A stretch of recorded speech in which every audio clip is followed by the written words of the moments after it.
Hey guys, how are you all? Welcome back to my channel. Today we will see what if Naruto uses reverse harem jutsu on Kaguya. If you enjoy, then please like, share and do comments. The beginning. Jiraiya wasn't really sure why he'd done it. Sure, the kid was the son of his student who had just given up his life for the Konoha village.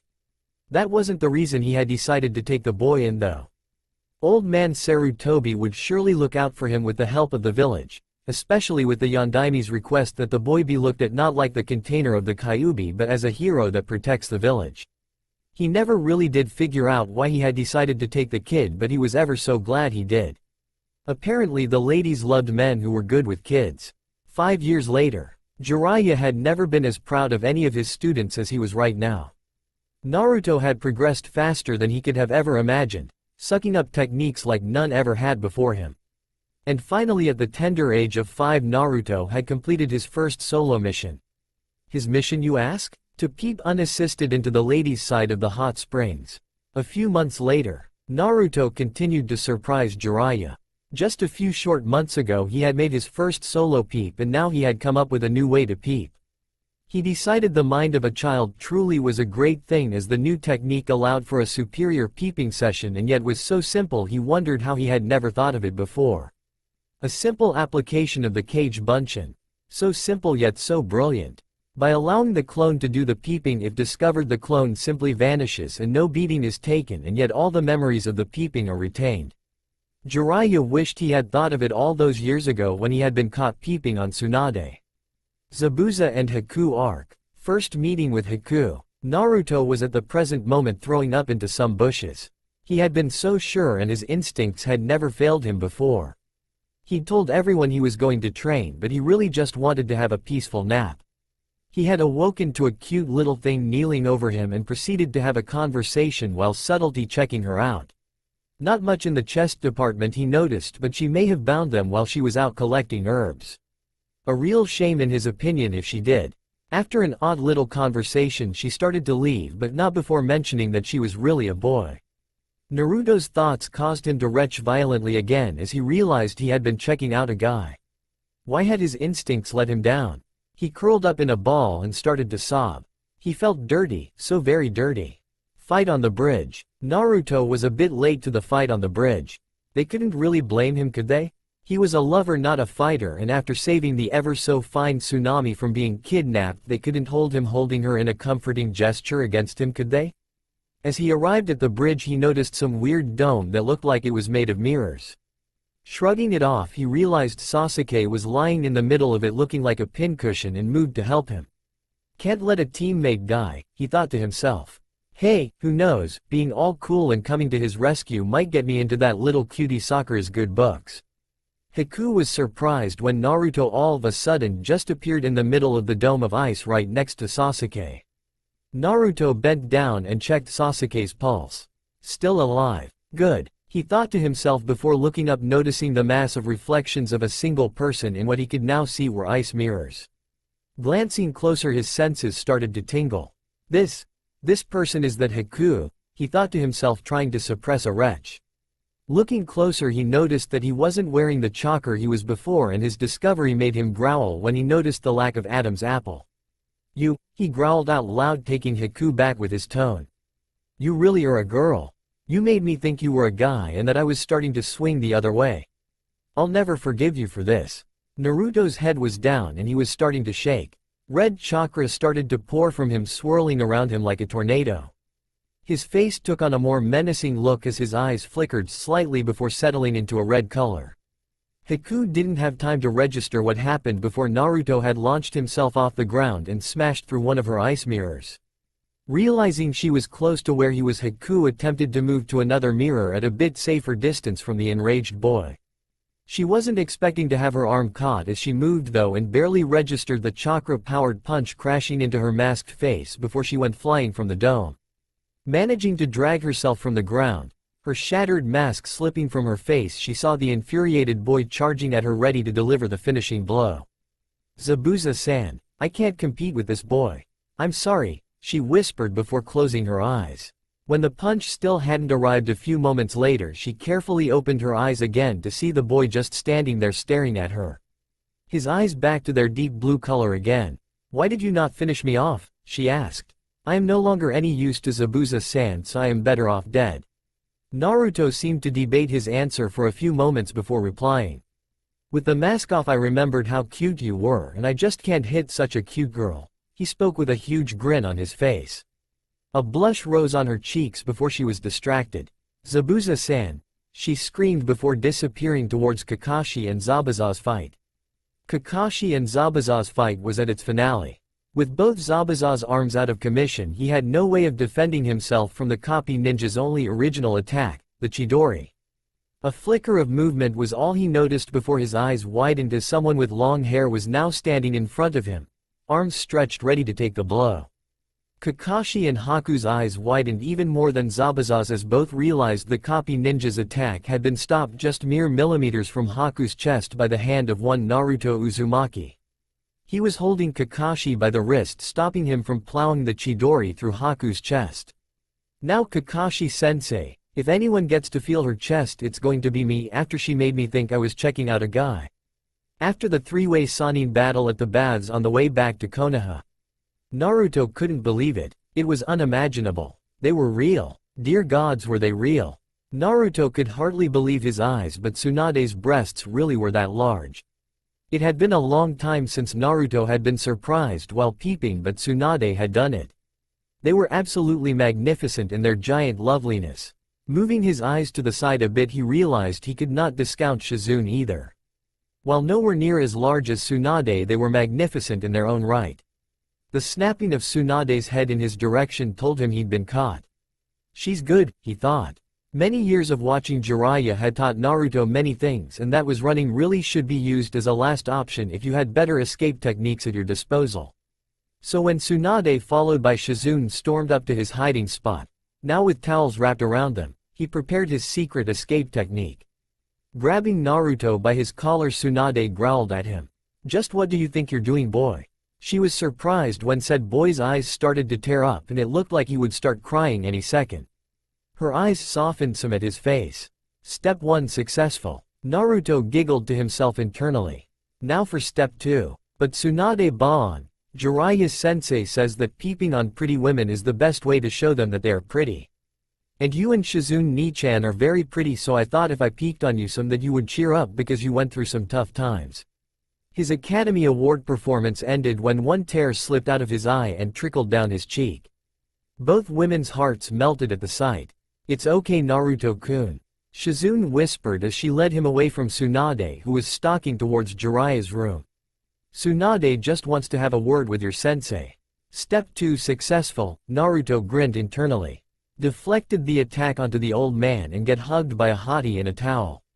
Who is the man? Yes, I am the man. Genin exam. Fight with the 3-sound Genin. Phew. A voice spoke into Kin's ear. That Orochimaru is one twisted prick, yeah? Trying to control her gasp, she spun around to come face to face with one Naruto Uzumaki who was sporting a shit-eating grin. Leaping out of melee distance and landing in a defensive stance, she tried to find words to reply to him. Wha? How the hell did you get behind me? She did finally manage to squeak out. Naruto's grin never changed as he answered. Why, I woke up and decided to take a stroll. I really didn't feel like getting in Sasuke's way while he's going all Fisco on your teammate, so I spotted a cute girl and decided to come for a chat. Kin's mouth opened and closed a few times while she tried to think of a reply. When it finally clicked in her mind that he had called her cute, a flush starting to creep across her face. When she still hadn't replied, a small frown started forming on Naruto's face. You're not after Sasuke as well, are you?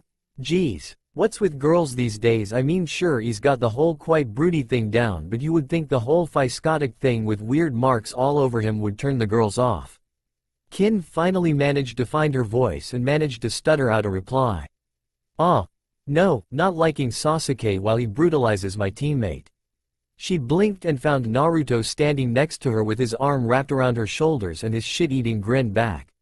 So, wanna get some ramen with me after this?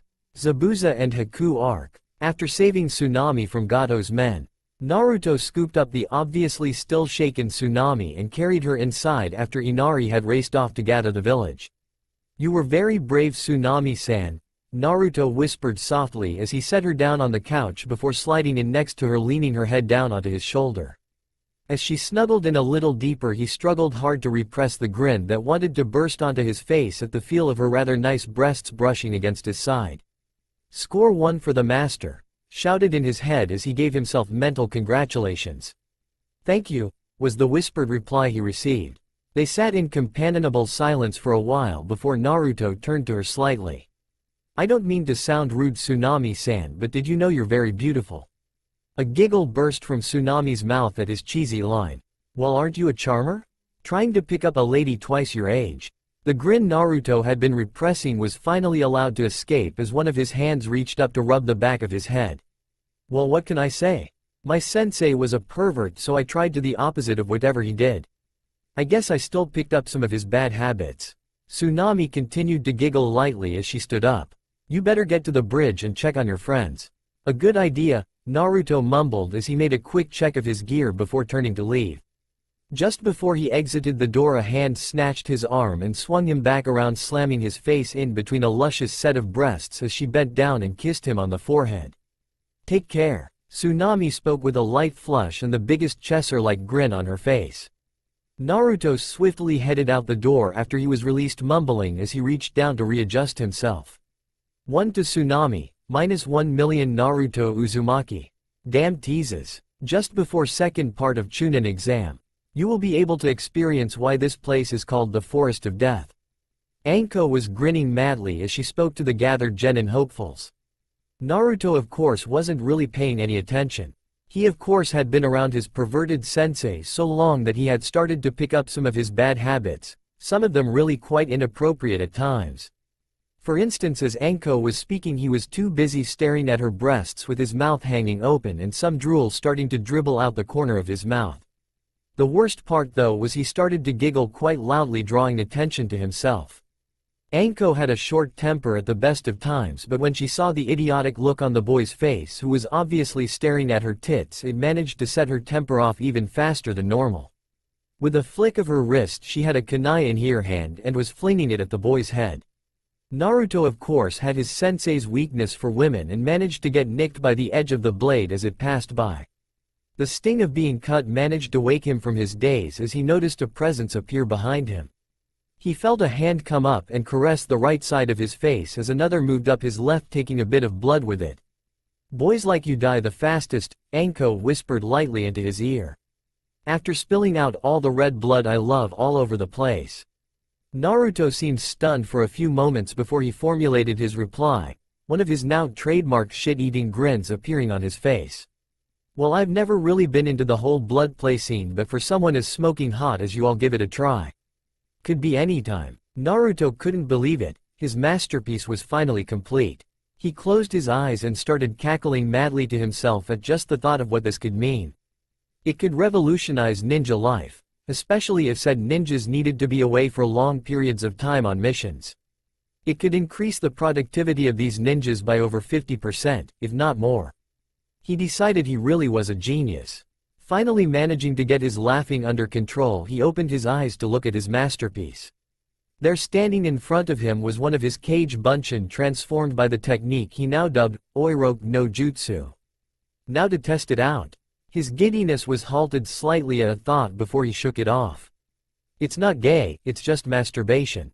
Could be any time. Kyuubi was content. That wasn't to say that he was happy, not with the whole being sealed away thing and all, but he was content. He at least had the fortune to be sealed into someone who took after his own heart. Hell, he had thought to himself many times, he could have been sealed into some loud annoying brat. The reason he was content was pretty simple in the end. Not many people knew this, but Kyuubi had a bit of a fetish for human women. Just something about their lovely curves always got to him, and he had really no idea why. That's not to say he didn't like other demons. Hell, there was that one time he came up behind that little haughty female fox demon, grabbed her hips and just... well, that is another story. Of course, even fewer people knew the reason Kyuubi had attacked Konoha. It really was a mistake on his part, but in his rage he hadn't even realized he was lashing out. See, Kyuubi was up to his normal habits when visiting the mortal realm. He was peeping on women. This day he had once again changed into a human form and found himself a spot with a lovely view and was just watching his day away. Unfortunately he must have gotten a bit carried away and one of the better kunoichis had spotted him. The beating was pretty bad but he had taken it like any normal pervert would, curled up in a ball with his hands over his head pleading for mercy. What had finally set him into a murderous rage though was a low blow. One of those deliciously why bitches had just wound up and unloaded a kick fair into his precious parts. He didn't really remember what happened much after that, but when he finally returned to his senses he had already been trapped inside the blasted seal. It could be worse, he thought to himself. I get all the enjoyment now and the boy has to deal with the whole relationship crap. Naruto surpasses all other eye techniques. He was finally complete. After many dedicated years of research, trial and error, he had created his forbidden eye technique to surpass all other eye techniques. The Byakugan's ability to see 360 degrees and to see the Tenketsu along the chakra pathway system? Useless before his new eyes. The Sharingan's clarity of perception, memorization of techniques and almost ridiculous usage of Genjutsu? Not even close to the pure awesomeness that his new eyes brought forth. The Rinnegan's ability to use all forms of nature transformation and even control life and death? Powerless before his ultimate eyes. Naruto began to cackle like a madman. All his hard work had finally paid off. He hadn't even bothered to name this fearsome new eye technique. He didn't even want other people to know of its existence. If knowledge of its existence and capabilities were to become known, it could make him the target of many people. Some would attempt to steal its secrets. Others to attempt to end his life for its creation and stop the spread of such a fearsome weapon. As Naruto began to open his eyes, females around the elemental nations began to quiver in fear as he began to plot its unleashing upon an ignorant world. The mad cackling ceased as a perverted leer stretched across his face. He hadn't seen his Bon in a while. 15 minutes later, Naruto leapt through the Hokage's window, activating his new eye technique while calling out to Tsunade. Yo Tsunade Bon! He trailed off, almost freezing stiff at what he saw. Tsunade was leaning against the wall while the Anbu Yugo Azuki was standing at attention giving her a report on some mission she had just returned from. It was at this moment when Naruto discovered the weakness of his newly created eye technique. As big as I remember. He trailed off after glancing at Tsunade before his vision moved to Yugo. His eyes widened fractionally as she filled his vision. Anbu armor doesn't do her justice. He mumbled to himself before falling backwards out the windows with a trail of blood trickling out his nose. His new eye that penetrated only the clothes of ladies was a terrifying technique indeed. He would need more training, he decided as he hit the deck below the Hokage's windows. Inside, Tsunade and Yugo just looked at each other questioningly.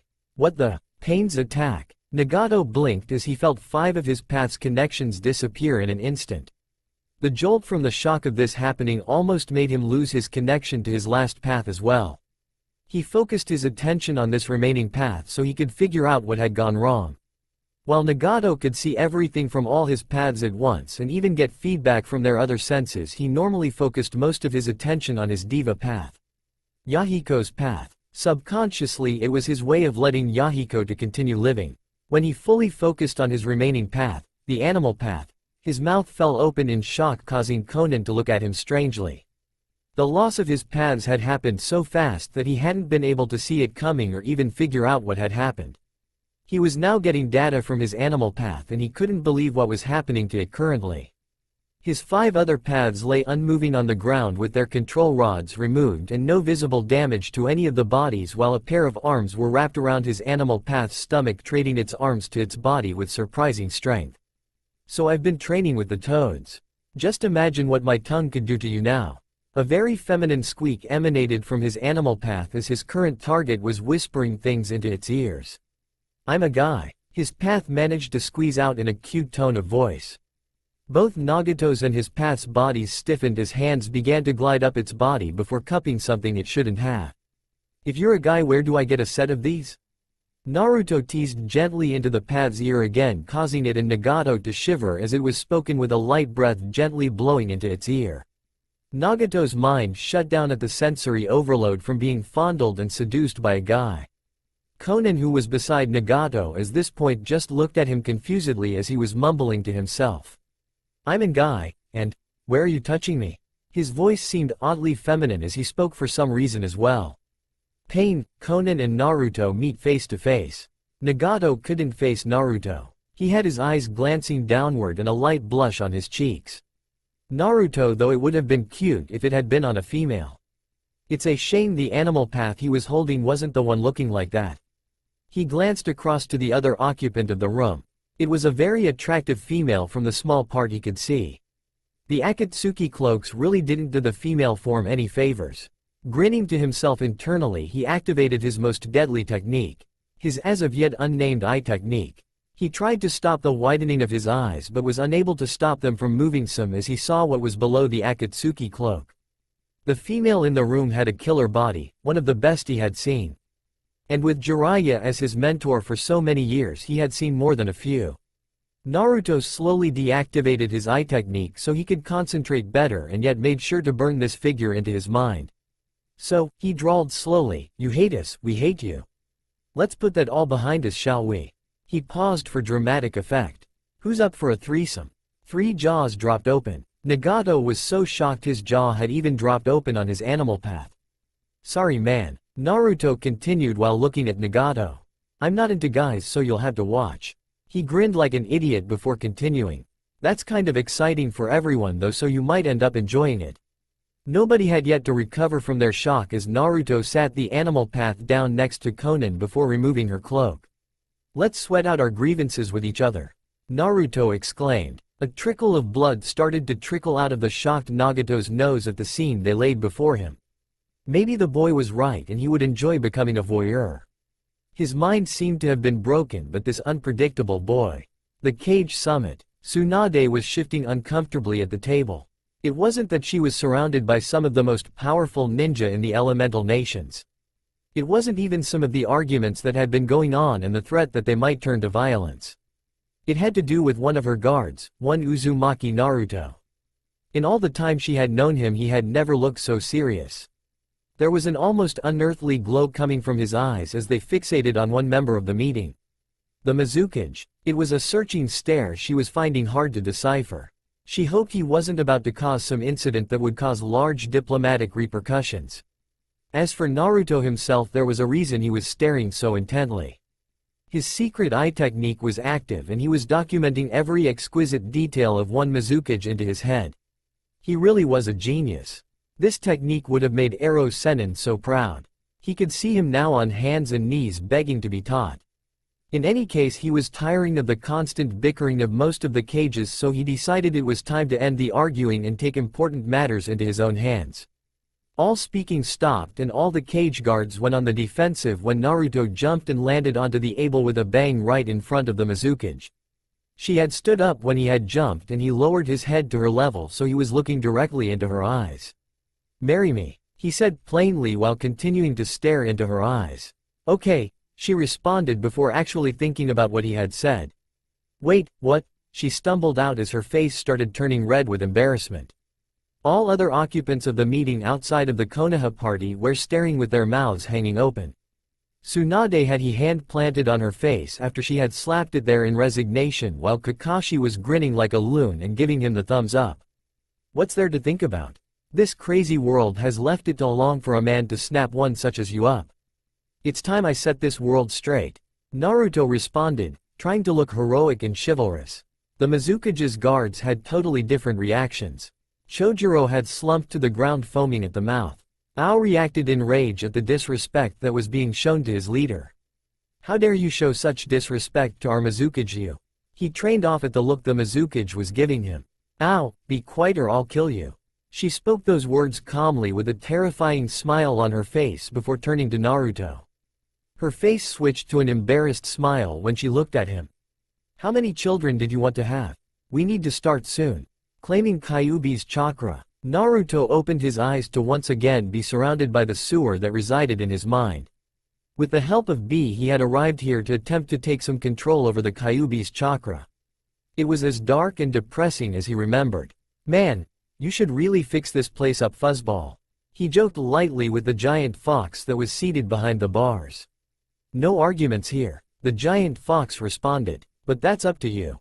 I don't have control over anything in here." Some nicely scantily clad serving girls would be great if you get a chance. He commented lightly. Naruto's eyes took on a serious glint. Busty or petite? The Kyuubi looked to ponder such an important question. A few of both. I don't like to discriminate. A few more busty wouldn't hurt though. The serious look in Naruto's eyes changed to a respectful look. A wise choice. I think we could get along. Naruto was cut off when the Kyuubi let out a yelp as he was surrounded and pinned down by chains of what seemed to be chakra. He spun around to see where they were coming from and was met with an astonishing sight. There was a woman standing there. Long flowing red hair, excellent figure and a beautiful smile upon her face as she looked at him. He gave the Kyuubi an apologetic look before he moved quickly to her side. Naruto, I've come to help. Kushina opened her mouth to speak only to get a few words out before being interrupted by an excited Naruto. Who are you? He spoke quickly before continuing, no wait, let me guess.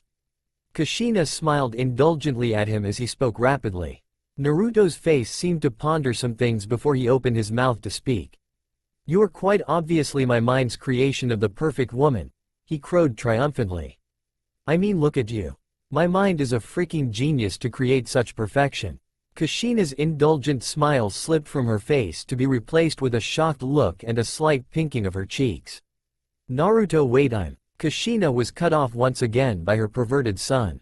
So how do we do this? Can I summon a bed in this place?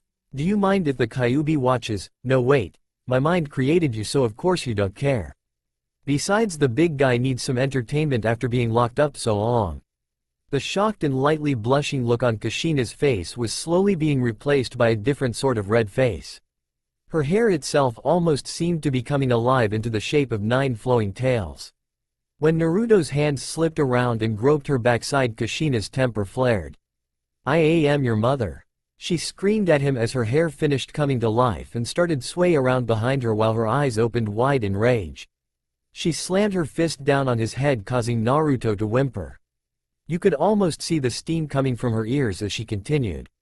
What did you think you were doing? Naruto scratched his cheek almost embarrassedly.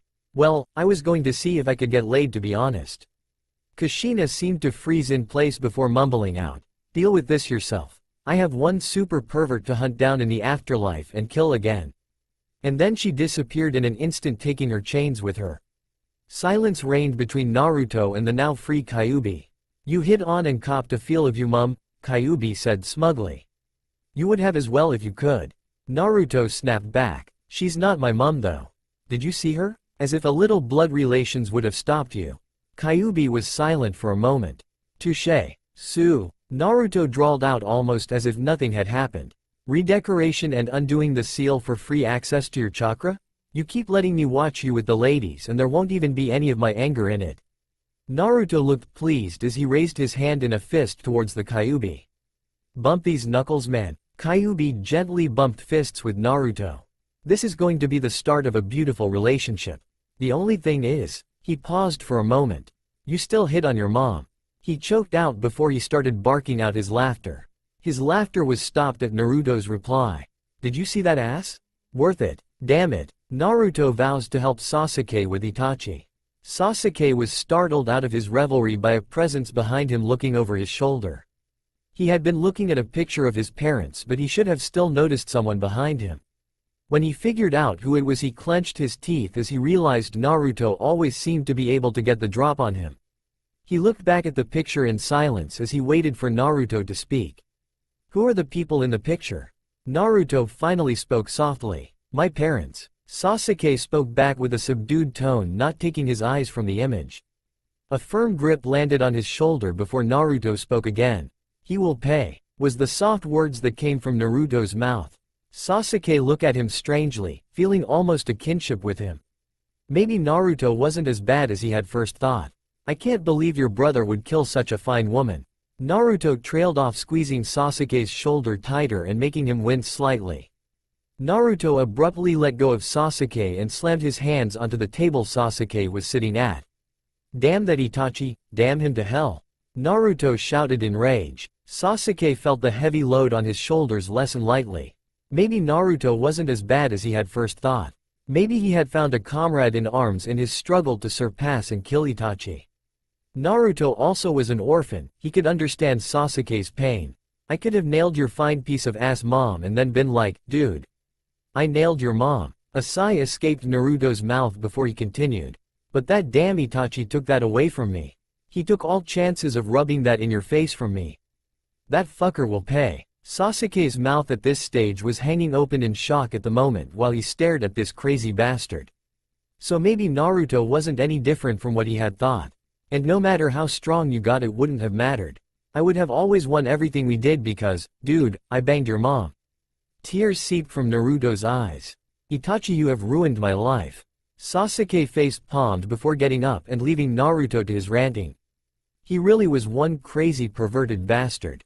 Naruto was sitting next to his sensei Jiraiya at Ichiraku's ramen stand. They had just finished eating and we leaning back finishing off their drinks watching the crowds flow past. One figure amongst the crowd caught Naruto's eye. Man, that Kurenai is looking fine as hell again after having a kid. Naruto half mumbled to himself, half spoke to Jiraiya. Was the dismissive noise that came from Jiraiya's mouth in reply. She's got a kid, why would you want to go there? You're not going to get anywhere.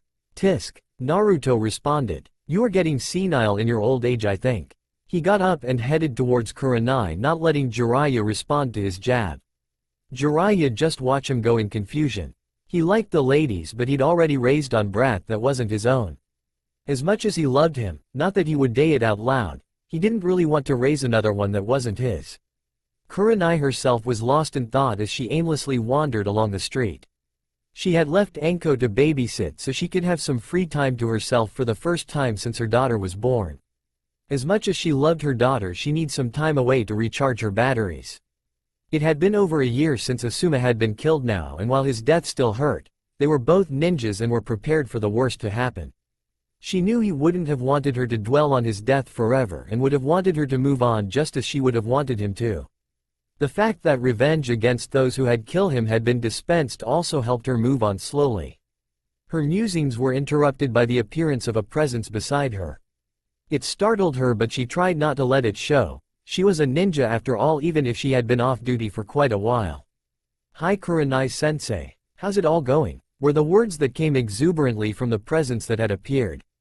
Looking at said presence, she saw that it was Naruto with his ever-cheerful grin plastered on his face.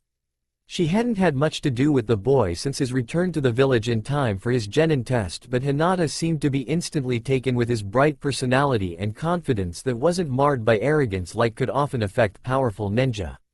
He was also easy on the eyes. He reminded her of a younger, fiercer-looking Yondaime. A light blush dusted her thoughts at where her train of thoughts started taking her. It didn't help that Anko had been gushing about some young guy who she found super cute and what she would do to him when she snagged him. Kurenai figured that once Anko got her fingers into the poor guy, she would never let him go. Her dear friend Anko was loyal to a fault, but she was also needy and easily prone to outbursts of jealousy. She was disturbed from her musings by a surprisingly soft hand laying itself against her forehead. Are you okay, Kurenai-sensei? You zoned out some there. You do feel a little warm. The redness of her face increased. Both from embarrassment about zoning out when someone was talking to her and also due to the warmth of a man's hand touching her. It really had been a long time since she had been touched by a man. Oh yes, I'm fine, she stuttered, just lost in my own world for a moment. Honestly, she was a grown woman who had a daughter. She shouldn't be getting flustered over a young man being nice to her and a simple touch. A shiver went down her spine when his hand moved from her forehead down to her lower back, dangerously close to her behind but not quite touching. She wasn't sure if she wanted him to put it lower or not. Oh God, she thought to herself. It's been so long since I've been touched by a man, I'm almost going to explode from some simple contact. Get it together, Kurenai, you are a Jonin-ranked kunoichi. You will not give in to your base desires. Maybe I should walk you home? She heard Naruto whisper quietly in her ear. She found herself only able to nod a reply as his hand began to trace small circles on the small of her back in an almost hypnotizing manner. Okay, so maybe just this once I can give in to my base desires. Was her last thought as she was led away by Naruto. A poof of smoke appeared next to Jiraiya.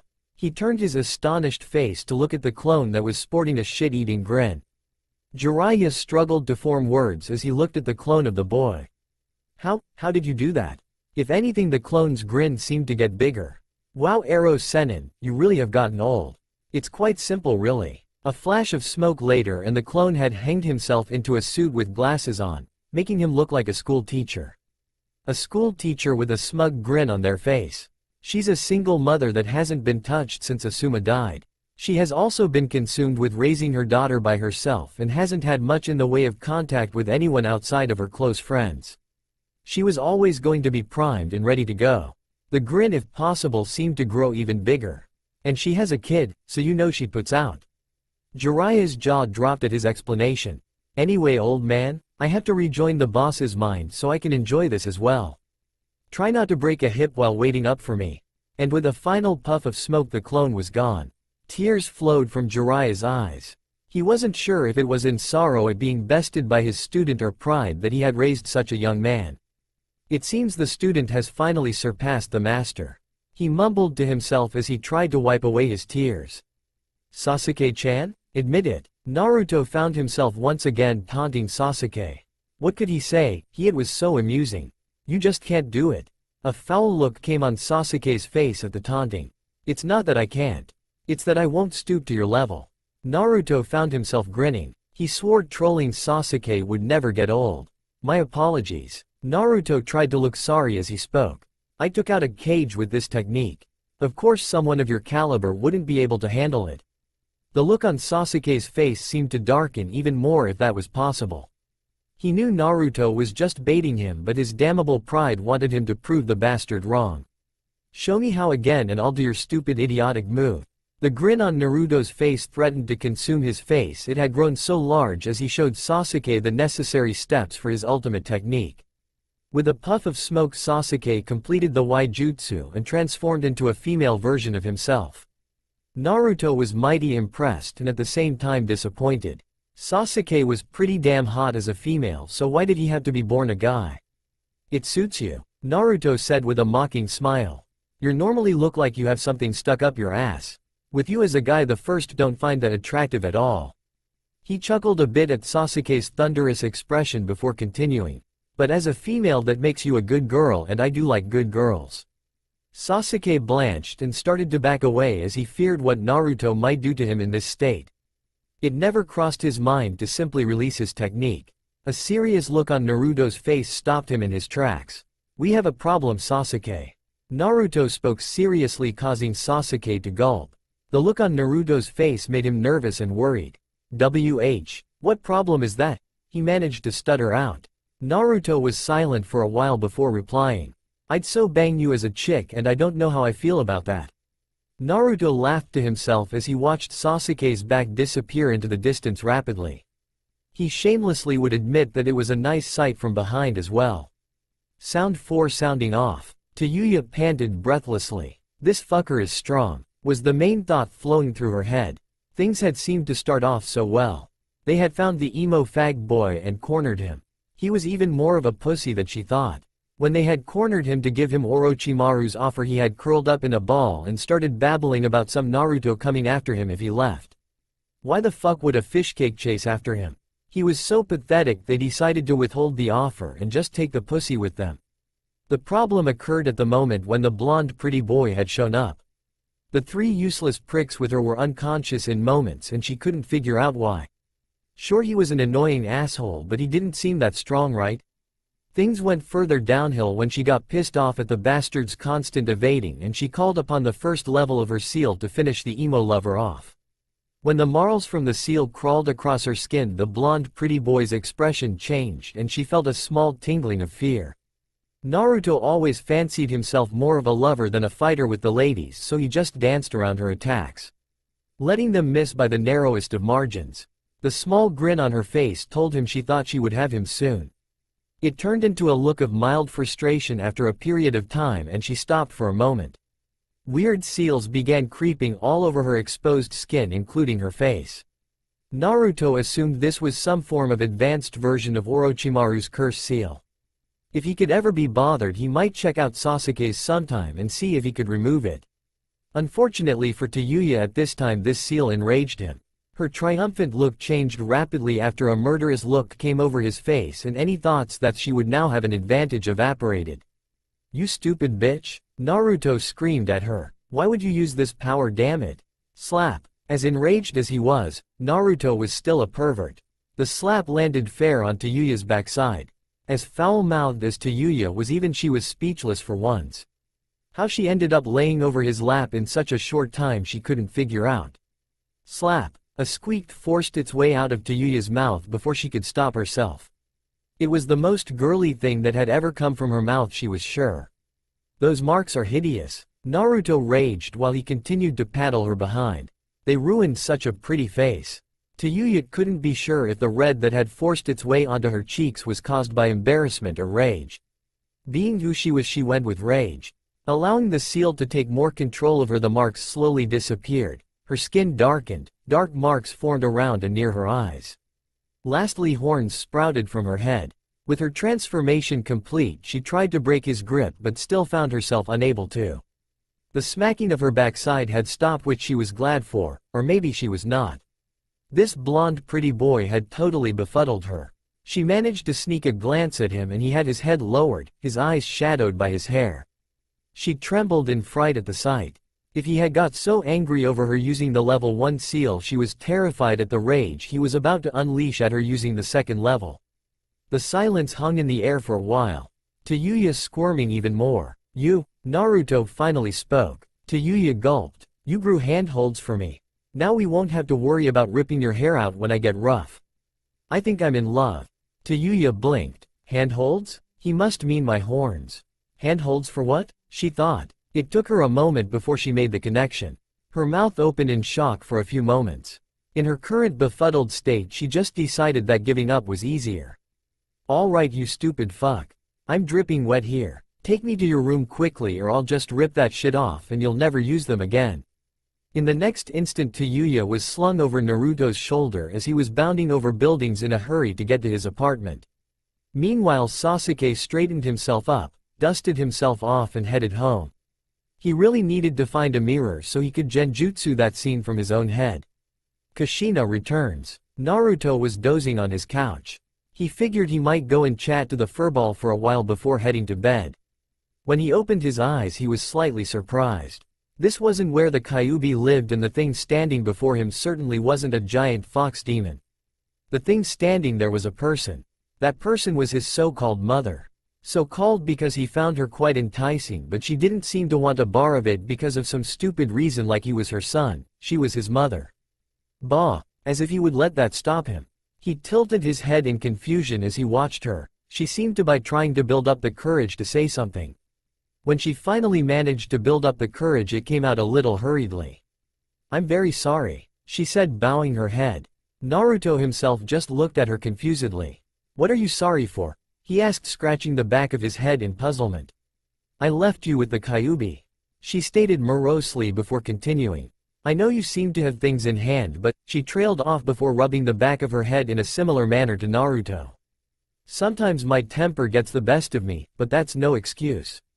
Naruto's look of puzzlement took on a look of affection. "Don't you worry about that. Me and the old furball came to an agreement. I like ladies and he likes to watch." His affectionate look turned into a perverted giggle. Kushina had a relieved smile on her face before it turned into a perverted grin. "So my baby boy takes after his mother," she crowed in triumph. "Your father was such a stick in the mud. But he was pretty." She giggled perversely in a manner reminiscent of Naruto. "To be honest, the main reason I got so angry last time was because it's normally me that makes the first move. I like to be in charge." Naruto could sense the anticipation building in himself. Maybe he would get a shot at his mother after all. Maybe I could enjoy watching though. She seemed to be pondering things as she continued. "I could do a deal with the Kyuubi as well. See my boy become a man," repeatedly. Naruto himself was now a little shocked.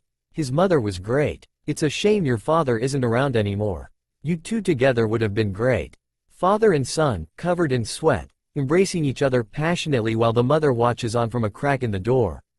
Kushina seemed to be starting to pant at her own thoughts. Her breath almost ragged and a red blush across her cheeks. Naruto's face turned into one of horror. "I wonder if Makoto's boy has grown up to be a looker." The emo brooding Uchiha look with your glowing golden hair. Embracing each other passionately. Caught by both of your mothers and forced into even more depraved situations with each other while the mothers watch and do naughty things to each other. Oh god yes. Kushina's pants peaked before that trailed off as she breathed heavily. Naruto was confused. On one hand his mother was kinky as hell and he might have a shot at getting into her pants. The other part was terrified. In his mindscape things were malleable. That means if he took a chance and got a shot at his mother he might end up doing things. Things that should not be spoken. Things that no man with an insatiable love for women should do. As an image of a Sasuke naked below him, looking up at him lovingly flicked through his mind he curled up a ball and started to sob. Karin was terrified. Somebody was raiding the base she was in charge of. She didn't really care much for the base itself as she had been forced by Orochimaru to work for her when he found out about her Uzumaki heritage and her unique blood. What she cared about was either being captured and interrogated by the invading ninja or punished by Orochimaru if she escaped and let some of his valuable experiments fall into the wrong hands. Her decision on what to do was taken from her when a person appeared in front of her. She let out a gasp when she recognized him from the Chunin exams. She remembered how she couldn't really tell who it was who saved her from the ferocious bear in the Forest of Death. Sasuke had taken the bear out and looked kind of cool doing it. He hadn't looked cool when the man before her had punted him at the bear telling him it was time for him to learn to save the damsel in distress like a real man. The almost insane laughter that had followed that told her that he seemed to be doing it more for his own amusement than teaching Sasuke any kind of lesson. She wished she could remember his name though, or did she ever even get it back then? She need not have bothered thinking too hard on it though. Oh hey, it's the bear girl. Naruto spoke gleefully. Thanks so much for helping me troll. I mean teach Sasuke a lesson back then. Karin's face took on an angry look. My name is Uzumaki Karin, not bear girl, she shouted out him. Naruto's face took on a serious look. Uzumaki huh? My name is Uzumaki Naruto. Guess that makes us kind of like cousins or something, doesn't it? Karin's mouth dropped open in shock. There were very few Uzumakis left in the world and she had just bumped into one by coincidence. So, Naruto followed up. Since this is the first time I've met someone close to family, I was wondering if you'd like to help me with an experiment. Karin's eyes gleamed at that. While she hated some of the things Orochimaru did, she did love experimenting. Finding out how things worked or gaining a new knowledge into things make her excited. I never had a sister, you see. Naruto trailed off before continuing. And I guess you'd be as close as I will ever get to be able to confirm a theory I have heard about. A strange light seemed to gleam in both of their eyes. Karin's with an expectation of some great experiment in regards to their Uzumaki genes, Naruto's with something more perverse. This theory I have heard of. Naruto paused. He seemed to want to drag out the suspense. You can play the sister and we can prove it. Damn it, stop keeping me hanging, you bastard. Karin shouted, almost frothing from the mouth. Tell me what it is already. Okay, it is. He paused once again for suspense. He really loved being a bastard. Incest is the best, put your sister to the test. Naruto said with a straight face. Karin seemed to pause for a few moments, not fully understanding what he had said. The cogs in her mind slowly started to spin back up and her mouth dropped open in shock. She tried to form words but she struggled to complete them. I. Naruto broke out laughing at the look on her face before speaking again. Just kidding. Oh man, the look on your face. He paused from speaking to chuckle some more. Besides, my why just you clone is way closer to a sister to me than you are. Let me tell you, when they call it wincest they don't speak a word of a lie. It's almost like she knows me better than myself. Karin seemed to break. Her face ended up blank as she tried to keep up with the direction of the conversation. So anyway, I'm going to tie you up now so I can take you somewhere private and… Naruto seemed to emphasize the next word by waving his fingers in the air like apostrophizes. Interrogate you. He seemed to be thinking for a few moments after that. After then I'll even let you use those Uzumaki chains to tie me up and interrogate me. Because after I am done interrogating a lady they always want to reciprocate. Karin seemed to give up as she was slung across his shoulder and taken to be interrogated. Hey, she thought to herself. If his interrogation technique is as big as his chakra, maybe I'll enjoy a deep hard interrogation. She said with some drool slipping from her mouth as her perverted mind took over her otherwise malfunctioning self. The teachings of Jiraiya. Naruto eyed the beauty from the hidden village of Cloud from across the room. The Kage had gathered together to strategize for the upcoming conflict with the remains of the Akatsuki, bringing with them support staff. Mabui, he believed her name was, not that not knowing trivial things like names had ever stopped him before, was the Raikage's aide. She was smoking hot with brown skin and gorgeous silver hair and a stern look on her face that he'd love to see twisted in ecstasy. He had decided he really needed to get him some of that brown sugar. He silently approached her from behind before leaning over her shoulder to see what she was reading. He could tell she was startled at his sudden appearance but tried to keep her surprise hidden. "Anything important I should know about?" he commented airily, pretending he hadn't noticed her surprise. "You'll be briefed when we have a firm strategy planned. Please do not disturb us before we are prepared. You will only be an annoyance at the moment. A real ice queen this one." Naruto thought to himself. She could really use some friction to thaw her out. He thought while grinning perversely to himself. Before he could continue his delicate task of seducing her, he felt his ear grabbed and he was rapidly dragged away before being spun to face someone. He tried to hide the horror from his face as he came face to face with one Mei Terumi, the Mizukage. He tried to stop the sweat beading on his forehead as he came face to face with her angry visage. He couldn't blame her really, he had asked her to marry him not that long ago. Hitting on another lady in front his fiancée doesn't seem to be something a normal person should do now, does it? Mei spoke in a sweet tone that seemed to contain violence hidden within it. "Hit on a lady? Surely you jest, my dear. I was only asking if I could assist with anything." Naruto tried to smooth things out. He hadn't actually made a move on Mabui, so surely he couldn't get in trouble for that. "It wasn't what you said, it was how you were acting," Mei stated with a maniacal look entering into her eyes. Naruto had to think quickly or otherwise this would end in a bloodbath. And that blood being mostly his. He thought back to the training he had with Jiraiya on how to be a pervert. In a case like this, Jiraiya would have been beaten to within an inch of his life. But Naruto had been watching Jiraiya for all of his life. He had seen his sensei being beaten by women numerous times for saying something stupid. So while Jiraiya thought it was his training that had made Naruto so popular with the ladies, he was wrong. Well, he was slightly correct, as over the years Naruto had watched what Jiraiya did and did the total opposite of that. This faith in Jiraiya being wrong with most things involving ladies had given him the courage to try and escape this situation without receiving something worse than a beating from this feisty Kage. "Sai, you caught me." Naruto exhaled as he brought his face up to fully face Mei. "I was trying to get you an engagement present."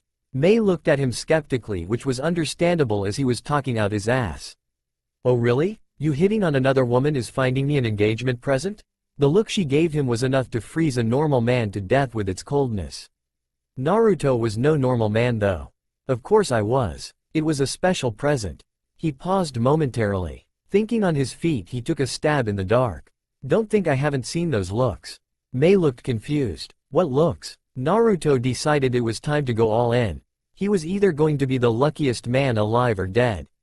Death had seen Naruto gamble, so it grumbled and left, figuring if he was banking on luck that it would work out for him somehow. "I've seen you looking at plenty of beautiful people.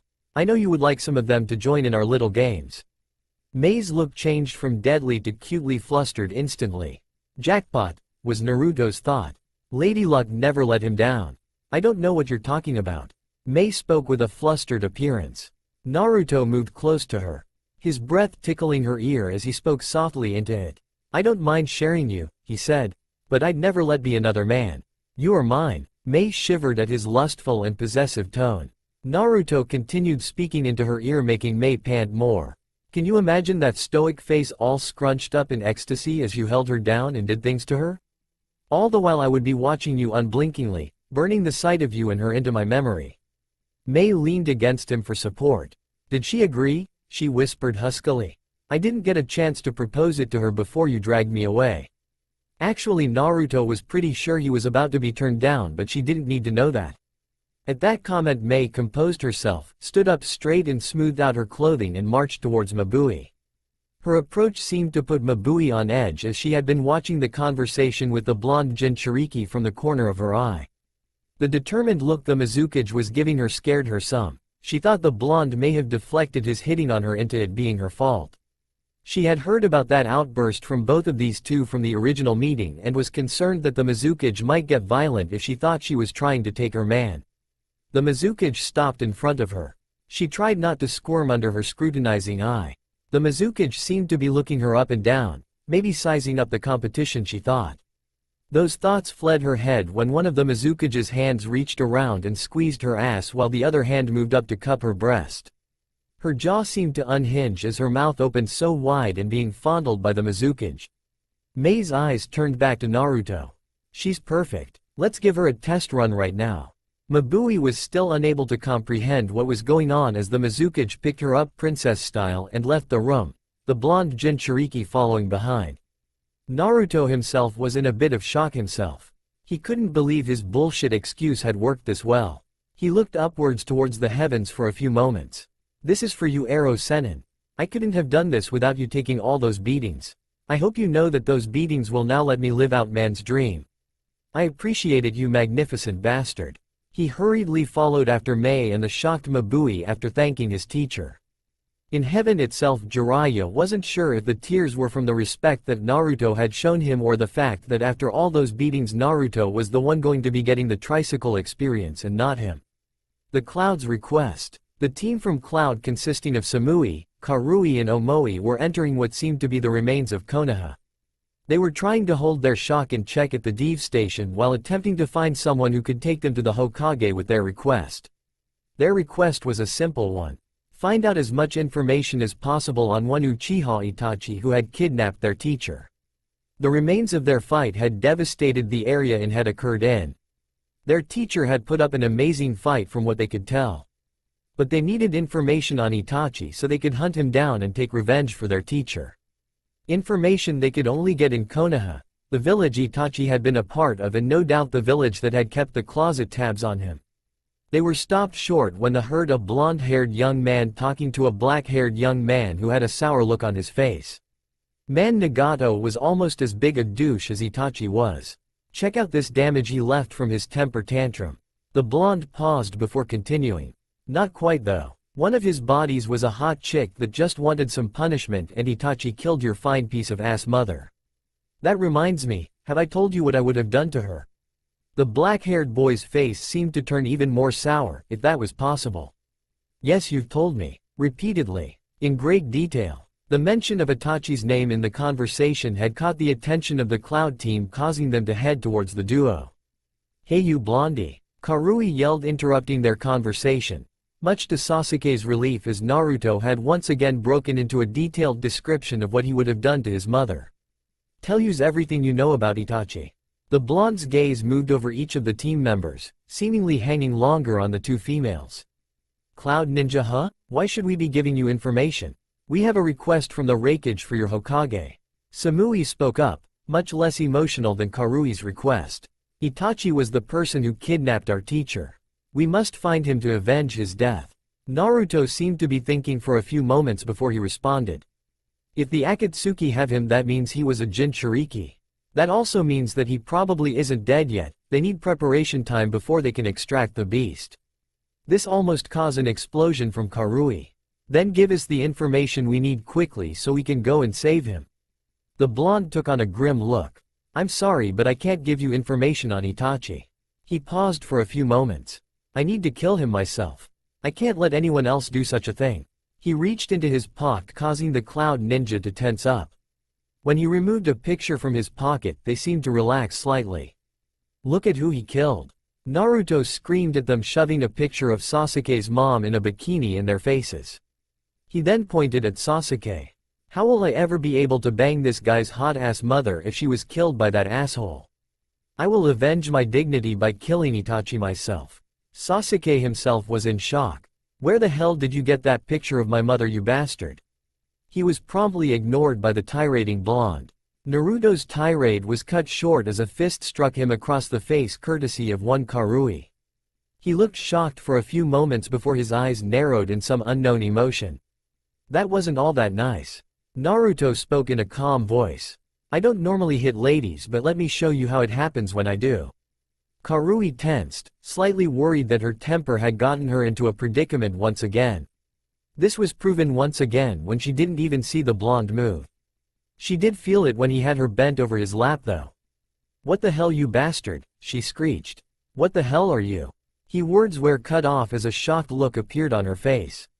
The cause of the shocked look was the fact an open hand had smacked her fair on her behind with quite a lot of force.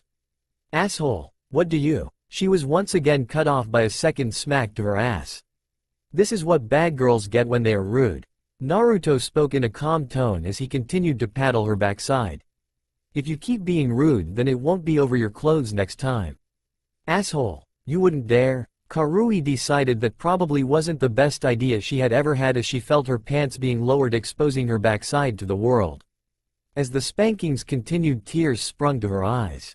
She wasn't sure if it was due to the pain in her ass or the shame at the delighted feelings other parts of her body were getting at the continued spankings. When the blonde stopped for a few moments and soothed her backside with his hand, asking her if she was going to be a good girl from now on, she decided somewhere deep inside she liked being a bad girl. Meanwhile, the other two Cloud Ninja had started to move when the blonde had grabbed Karui. However, a second blonde had appeared in front of the two at the same time he had grabbed the red-headed girl. "Not to worry. He's not going to hurt her. Just teach her a lesson." He looked over to where Karui was in the process of being spanked with a jealous look on his face before it was replaced with a friendly smile. Omoi couldn't speak. He was so shocked at what was occurring. He was pretty jealous as well, to tell the truth. Samui herself maintained a calm look, but if you looked closely enough you could see her expression was strained. "Now that we can talk calmly, I'd like to propose a compromise." He paused, looking harder at Samui's face. "I can go with you and kill Itachi while you rescue your teacher. I'm sure you've noticed. I'm strong." He moved closer to Samui. "You are way too tense for this mission," he said casually. This surprised Samui as she didn't think most people could tell when she was tense. "Let me help with that," he suggested causally as he seemed to appear behind her. Before she could spin to find out why he was behind her, she let out an almost erotic moan. Naruto had started working the knots out of the spot just below her shoulder blades. She couldn't believe how skilled his hands were at this. "Don't worry, I'm good at this. The Hokage is about the same size as you," he whispered almost seductively in her ear. Samui couldn't control another moan that escaped from her lips as he found and released another large knot. Continuing to whisper in her ear, he made a suggestion. "If we go back to my place I could lay you down and really work these knots out for you." Samui couldn't even for a response at this point in time, so she just nodded her head in agreement. She also missed the lecherous grin that formed its way onto his face. As the two Narutos and his current targets disappeared, Sasuke just shook his head and walked away. He was used to Naruto's antics by now. Omoi though was still looking between the spot Karui had been getting spanked and Samui had been getting a massage. "I'm sorry teacher," he said while looking towards the sky. "I seem to have found a new teacher I must learn from." His thoughts continued in his head. "What if I learn from Blondie, then I get so good I get a harem, then I capture the hearts of every pretty girl and then I die from exhaustion of trying to please them all?" He paused. What a way to die though. Yugito knew she was in trouble. She was tired and these two just didn't seem able to die. She had killed the silver-haired one more times than she could count, but he just kept getting up. She had only managed to get one fatal hit on the hooded man, but he seemed to shrug off the blow as well. Exhaustion was starting to set in and she had a horrifying premonition that this was going to be it for her. Yugito gasped in pain when the silver-haired man pinned her to the wall with a metal spike through her hands. She could barely force herself to struggle, she was so tired. What she couldn't understand is why she was so tired. With the Nibby's help she normally healed faster than this and was able to fight for a longer period of time. As the silver-haired man moved closer to deliver the knockout blow, she gave up all hope on surviving. Yugito blinked when the silver-haired man was sent sprawling by a blur. She then seemed to notice someone staring at her intently. Actually, he seemed to be staring at something on her intently. He had scruffy blonde hair and he was easy on the eyes, but he was wearing a Konoha headband, so she couldn't be sure that he wasn't just a different enemy taking advantage of the situation. Naruto managed to drag his eyes from her chest to her face. Not bad at all, he thought to himself before reaching up and removing the spikes from her hands. With a comforting smile he gave Yugito a carefree grin that brought some heat to her cheeks before he spoke. "Don't worry, I'm about to teach these guys not to mess with a lady." Especially not cute ones. This caused Yugito's face to flame even more red even as her chakra started to circulate properly again. Those spikes had messed up her chakra and seemed to have closed off access to the nibbies as well. Turning to face the Akatsuki duo, Naruto's face changed to a much more violent look. "You assholes," he growled out. "The only poles you should be putting in a lady is the one between your legs, and only if she asks for it." He seemed to pause for a moment, his face taking on a goofy grin. "Or she has some weird fetish and likes to roleplay, but we can leave that for another time." His eyes hardened again and the ground around his feet started to crack as he began to channel his chakra in preparation for taking both of the duo on. Kakuzu recognized the young man and felt his power beginning to flow and realized it was time to leave. "Hidan, let's go." Taking two Jinchuriki at once would be a problem. Yugito's eyes opened wide at shock as she spun to look at the young man that had saved her. She couldn't believe another village's Jinchuriki had come to save her. Hidan however had other ideas though. "No way. This bastard stole my prey. I am going to kill his ass and sacrifice him to Jashin." Kakuzu looked at Hidan before turning to leave. He spoke over his shoulder as he walked away. "I won't be stitching you back together when he is done with you." "Huh," Hidan yelled back as Kakuzu disappeared. As if this little runt will even put up a challenge. He attempted to swing his scythe before he realized he had a few problems. The runt was now standing next to him holding his scythe was one problem. The second was his hands were still attached to the scythe. "That hurts you asshole," he screamed. "I am going to gut you and feed your soul to Jashin your runt." Yugito still looked worried. "Be careful. You can't kill him, he's immortal." Naruto's grin turned light and playful. "Not to worry. Sometimes being immortal is worse than being able to die." Yugito looked confused for a few moments before turning green and looking a little sick at what this young man was doing to the immortal. The young man had impaled Hidan on his own scythe. And not with the bladed edge but with the handle straight from ass to mouth. The bottom of the handle was actually protruding from his mouth as Hidan tried to yell at him but all that came out was some muffled noises.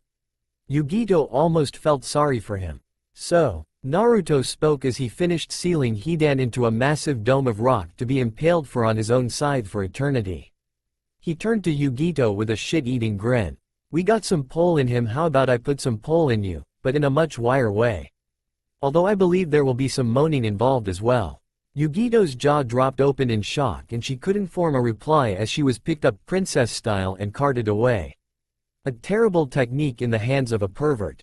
Sasuke watched as Naruto had his head lowered, his hair covering his eye and his body almost trembling. The technique they were witnessing on the battlefield seemed to have affected him greatly. Watching the dead come back to life would be disconcerting to most people, I suppose. He thought to himself. Naruto's head snapped up at that moment, fire burning in his eyes that caused Sasuke to take a step back in shock. "Whose technique is this?" His words were soft but came out almost in a growl. It would seem that the one called Kabuto is the cause of this desecration of the dead. Was the reply he received from a foreign ninja he didn't know. "Kabuto, huh? So I just need to stop him and this will all end." The intensity of Naruto's eyes were almost drowned out by the size of his shit-eating grin. "And once I squeeze the technique from him, my lifelong goal of banging Sasuke's mom will be complete," he shouted as he disappeared from the main headquarters of the Shinobi Alliance. Sasuke himself just palmed his face. As if his mother would give in to someone who wasn't his father. After a few moments though, sweat started trickling down his brow. He had seen Naruto work on women before. He left in a hurry to try and catch Naruto. With 100,000 white Zetsu clones at his disposal as sacrifices, Naruto could quite literally bang his way through history if he didn't stop him. As Sasuke caught up to Naruto's trail, he heard desperate cries of despair coming from inside the cave and knew that it was too late to stop Naruto now.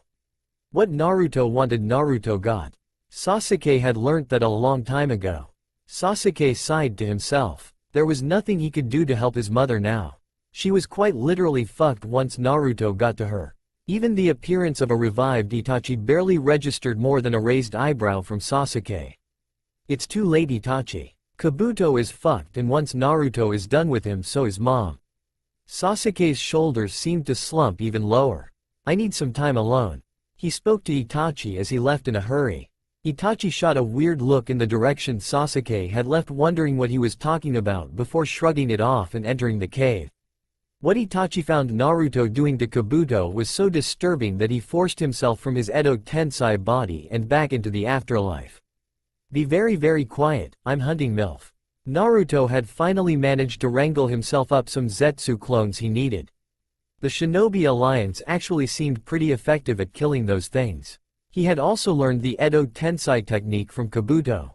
It was really surprising how eager Kabuto was to teach him after he had been persuaded to mentor him on the technique. Naruto had the technique he needed, he had his sacrifices prepared. It was now time to begin his trip down the path of history and to bang some MILFs he wouldn't have been able to before. His stupid grin crossed his face when he figured out exactly where he was going to start. It was time to fulfill a promise he had to Sasuke. Now Sasuke might not have known he made that promise or would even actually want him to fulfill it, but that was beside the point. Naruto was going to bang Sasuke's mom. He did have a plan to get things going though. For starters, Sasuke's mom, Makoto he believed her name was, had been good friends with his mother. He was going to use that in his plan. Hell, he was going to resurrect his mother as well, just to show here that a man banging a woman was way hotter than two guys going at it.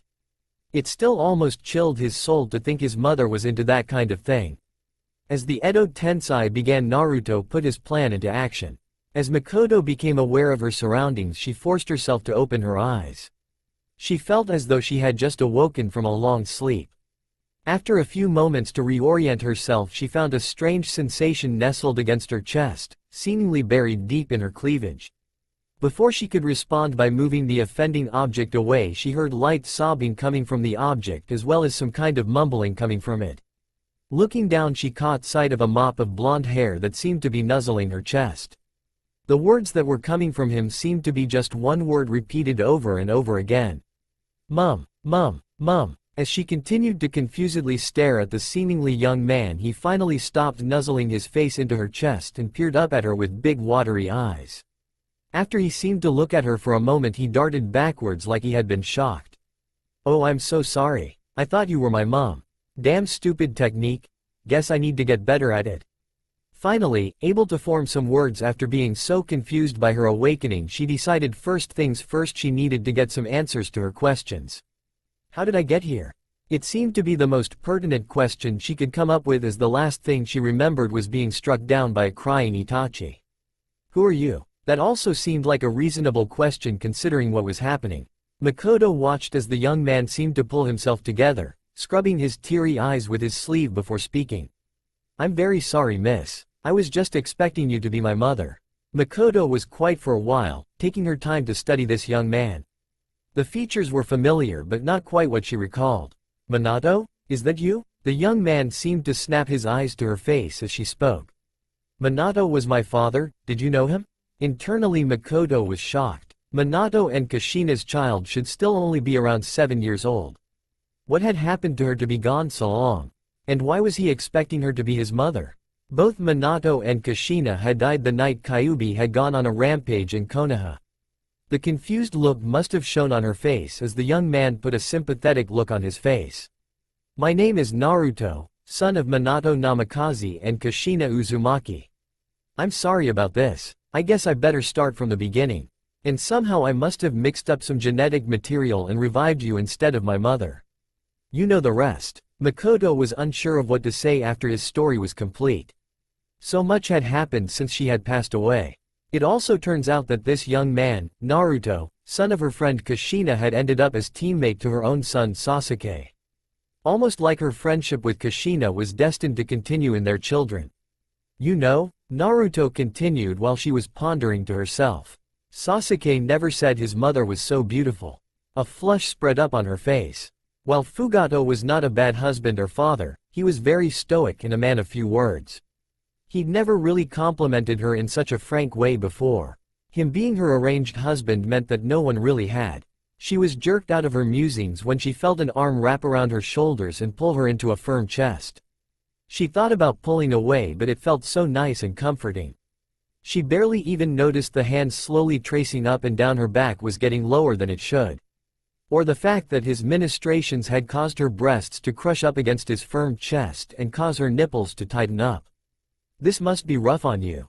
Maybe I should take you to my tent and let you work some of this frustration out. His voice was almost hypnotic and she couldn't find it in herself to refuse his offer. She barely even felt herself be led away.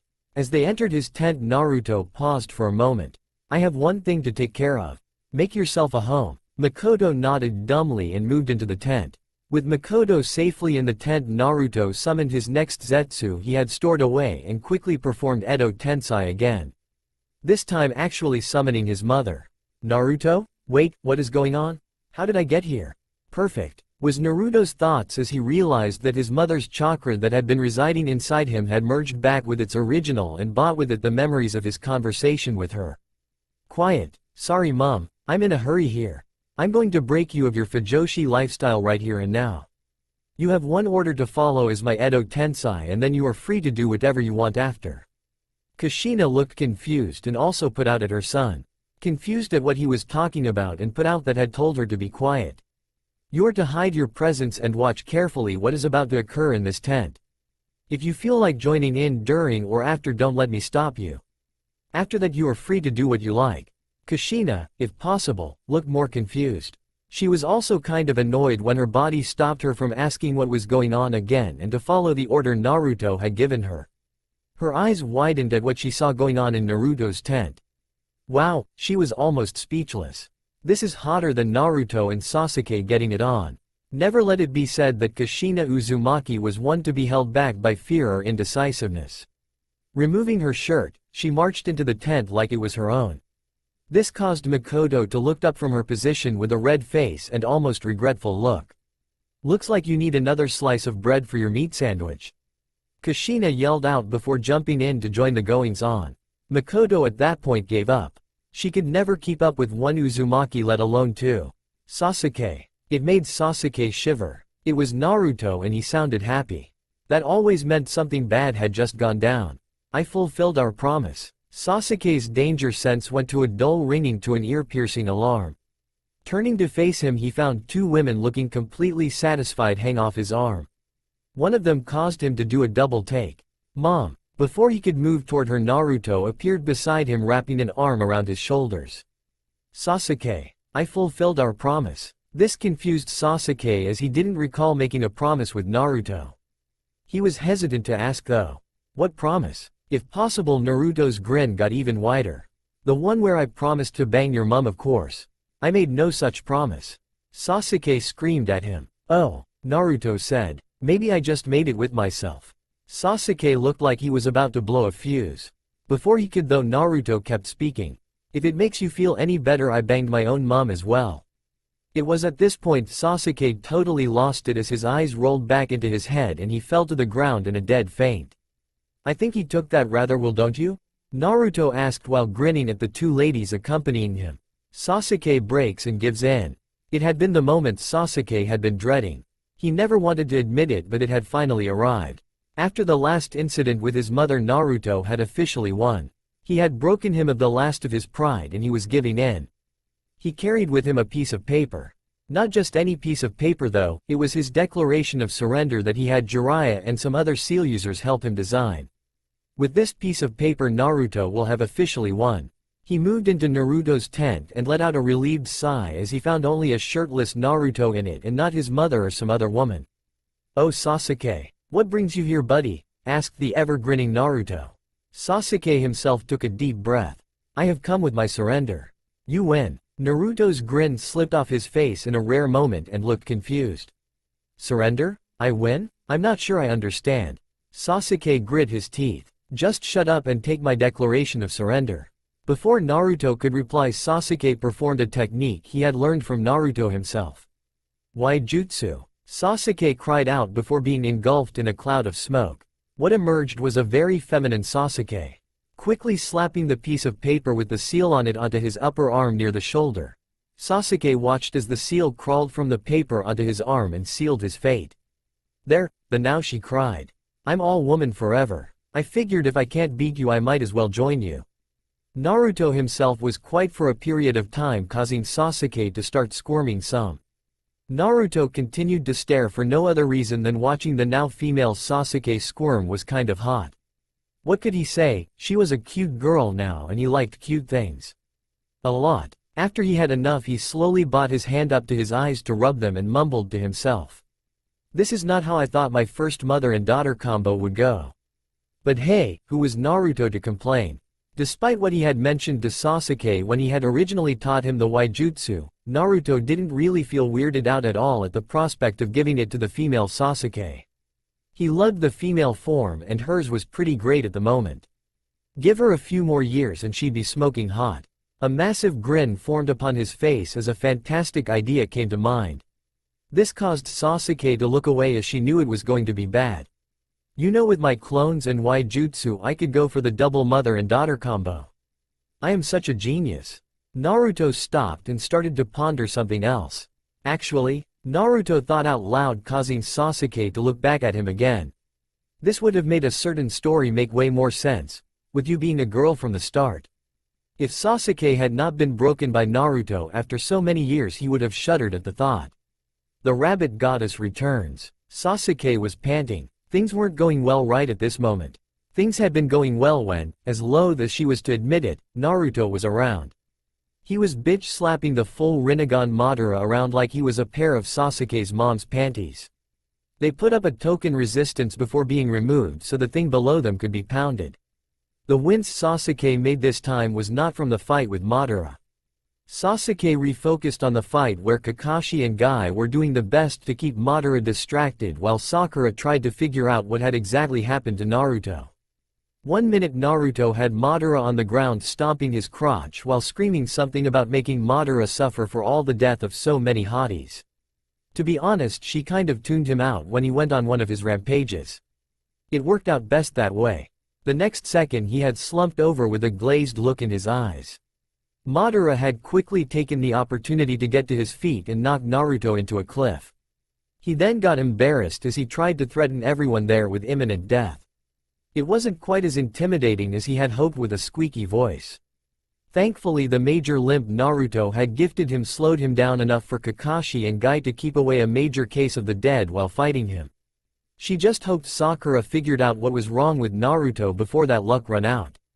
Naruto had woken up in a weird world. It was a dark world with ankle-deep water flooding its floor. It also had some creepy old floating dude watching him sleep. That was not cool. Only the female species were allowed to watch him sleep. Old Floaty was far from that. Old Floaty turned out to be the sage of 6 paths, Hagoromo Otsutsuki. He decided Old Floaty was easier to remember. The slight twitch of the old sage's eye made it all the more worth it. He had hidden it well, but Naruto had long since mastered the art of the troll, and what troll wouldn't catch a sign that he was getting under someone's skin?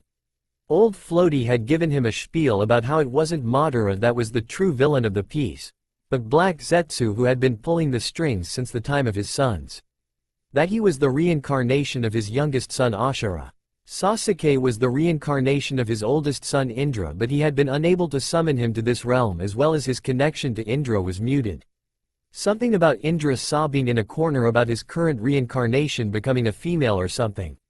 To be honest, Naruto wasn't that interested.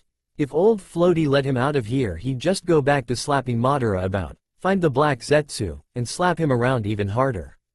What did finally capture his attention though was the mention that Black Zetsu was trying to revive who he called Mother, who happened to be Old Floaty's actual mother. He showed Naruto his memories of her and of how he and his brother had to seal her away as the power of the Shinju had eventually corrupted her. Old Floaty had then spoken with some urgency that his mother was now in the process of awakening and it was up to Naruto to seal her away. He had given him his sage powers, of which he had intended to split between himself and Sasuke originally, to help with the process. Naruto had other ideas though. Looking at Old Floaty directly in his eyes he had spoken. I'll take good care of your mother. I'll plug up her seal real good and hard. She won't be getting up from it for a good long while. With a jaunty wave, Naruto let himself out of the realm and the sage blinked at that. He wasn't expecting him to gain such control over his new powers so quickly. He also was slightly confused at the wording Naruto had used when he had promised to take care of his mother. I'm sure it will be fine. What's the worst that could happen? Naruto slowly opened his eyes with a blink. He seemed to be lying on the ground with a very concerned teammate with pink hair and green eyes leaning over him. He was slightly disappointed she wasn't more stacked, or he may have gotten a nice cleavage shot. Oh well, he'd have to live with staring at her ass in those tight pants instead.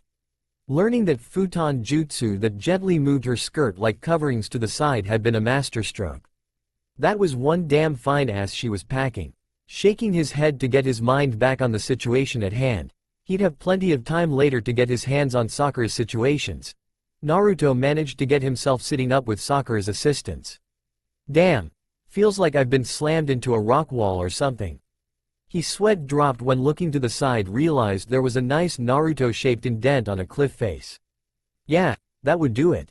Deciding to once again try and focus on the situation at hand, he first checked on Kakashi and Guy, who were both looking in a certain direction.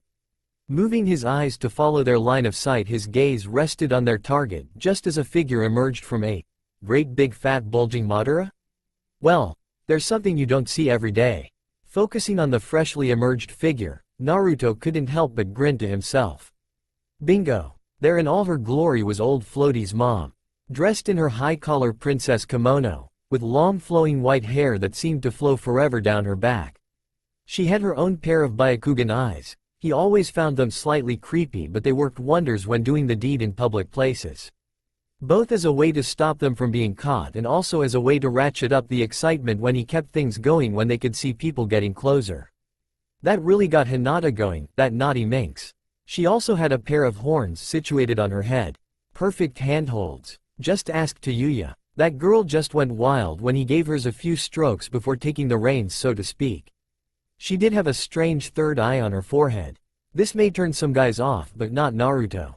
He was a pervert without peer, surpassing even his master Jiraiya. To him, the third eye just meant she would have a better view of things when he got down to business. Especially since the third eye was a Sharingan, she could get instant slow mode as he did the deed. She would be addicted forever. Don't let anyone tell you Naruto's ego wasn't massive. Kakashi knew they were in trouble. They had been struggling with Madara previously, even when Sasuke had rejoined the battle after her quick breather. This new figure he could tell was going to be worse. The chakra he could sense coming from her was enormous, towering even Madara as the 10-tailed Jinchuriki. If Naruto didn't wake up soon, they'd be all in deep shit. Just as it looked like the new figure was about to start her attack, another figure just appeared in between this new figure and themselves. This new figure was a sight for sore eyes as a fully restored Naruto stood there. Yo, spoke Naruto lazily with an equally lazy wave at Guy, Sasuke and himself. Kakashi had never been so proud in his life. Naruto gave his fellow Konoha ninja a lazy wave. His eyes, however, were fixed on his target. He was on the hunt for some grade A MILF. His eyes tried to undress her, but the kimono was large and bulky. He'd have to wait until he unwrapped his gift to see what surprise laid inside. He could tell she was slightly taken aback by the look of hunger in his eyes. He wasn't surprised. From the story, the sage had shown him he could easily see nobody had ever looked at her like that, not even her husband. They had all worshipped her as a goddess or feared her as a demon. Naruto did neither. He looked at her like prey. And while he would worship her eventually, it would be her calling out God's name. While hunting his prey, though, he had to make sure they prey was willing. He wasn't into the whole against their will thing. Unless they wanted to roleplay it. Tsunade and Mei both had that kink. Must be something about those in power wanting to pretend to lose it. Gah, he needed to stop thinking about those two. For now, he had a new prey to focus on. He moved in front of Kaguya in an instant. He could tell she was surprised with his speed and instantly on guard. Lifting his hands into a familiar cross symbol, he could see Kaguya tense before he shouted his technique.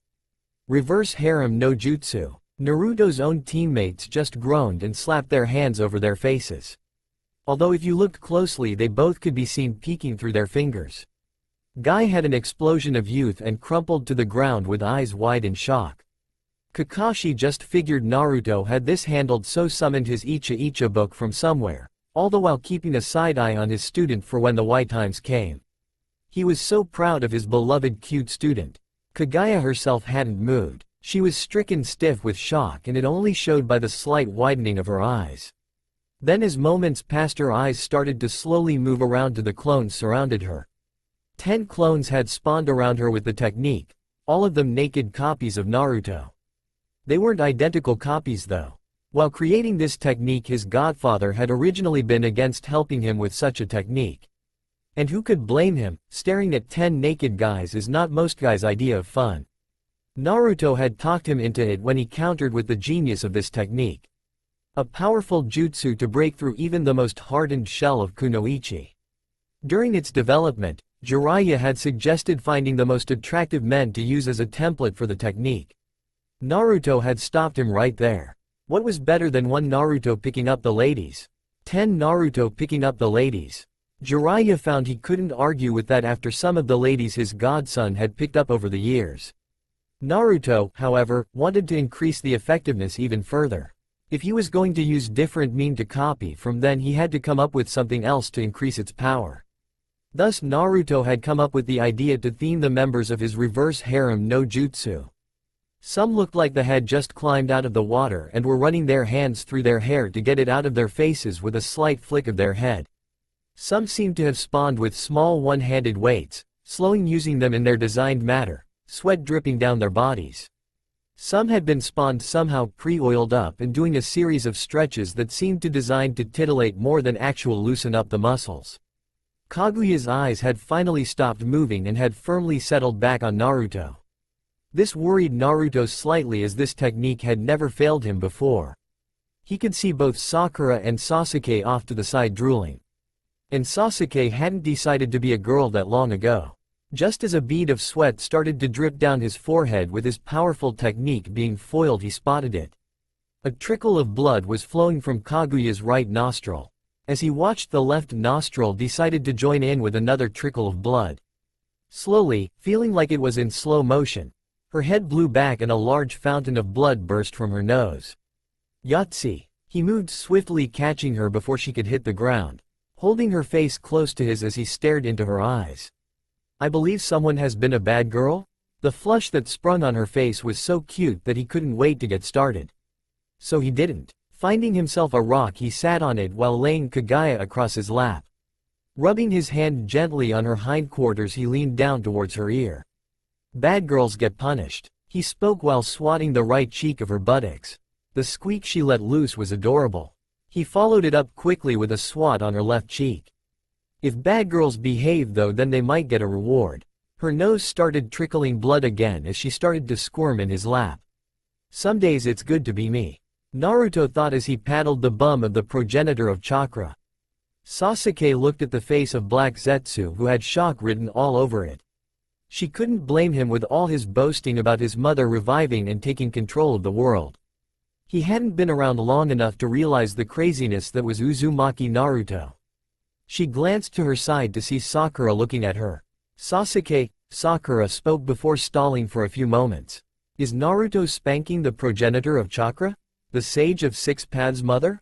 Sasuke's reply was short and to the point. Yes. Are you as turned on as me?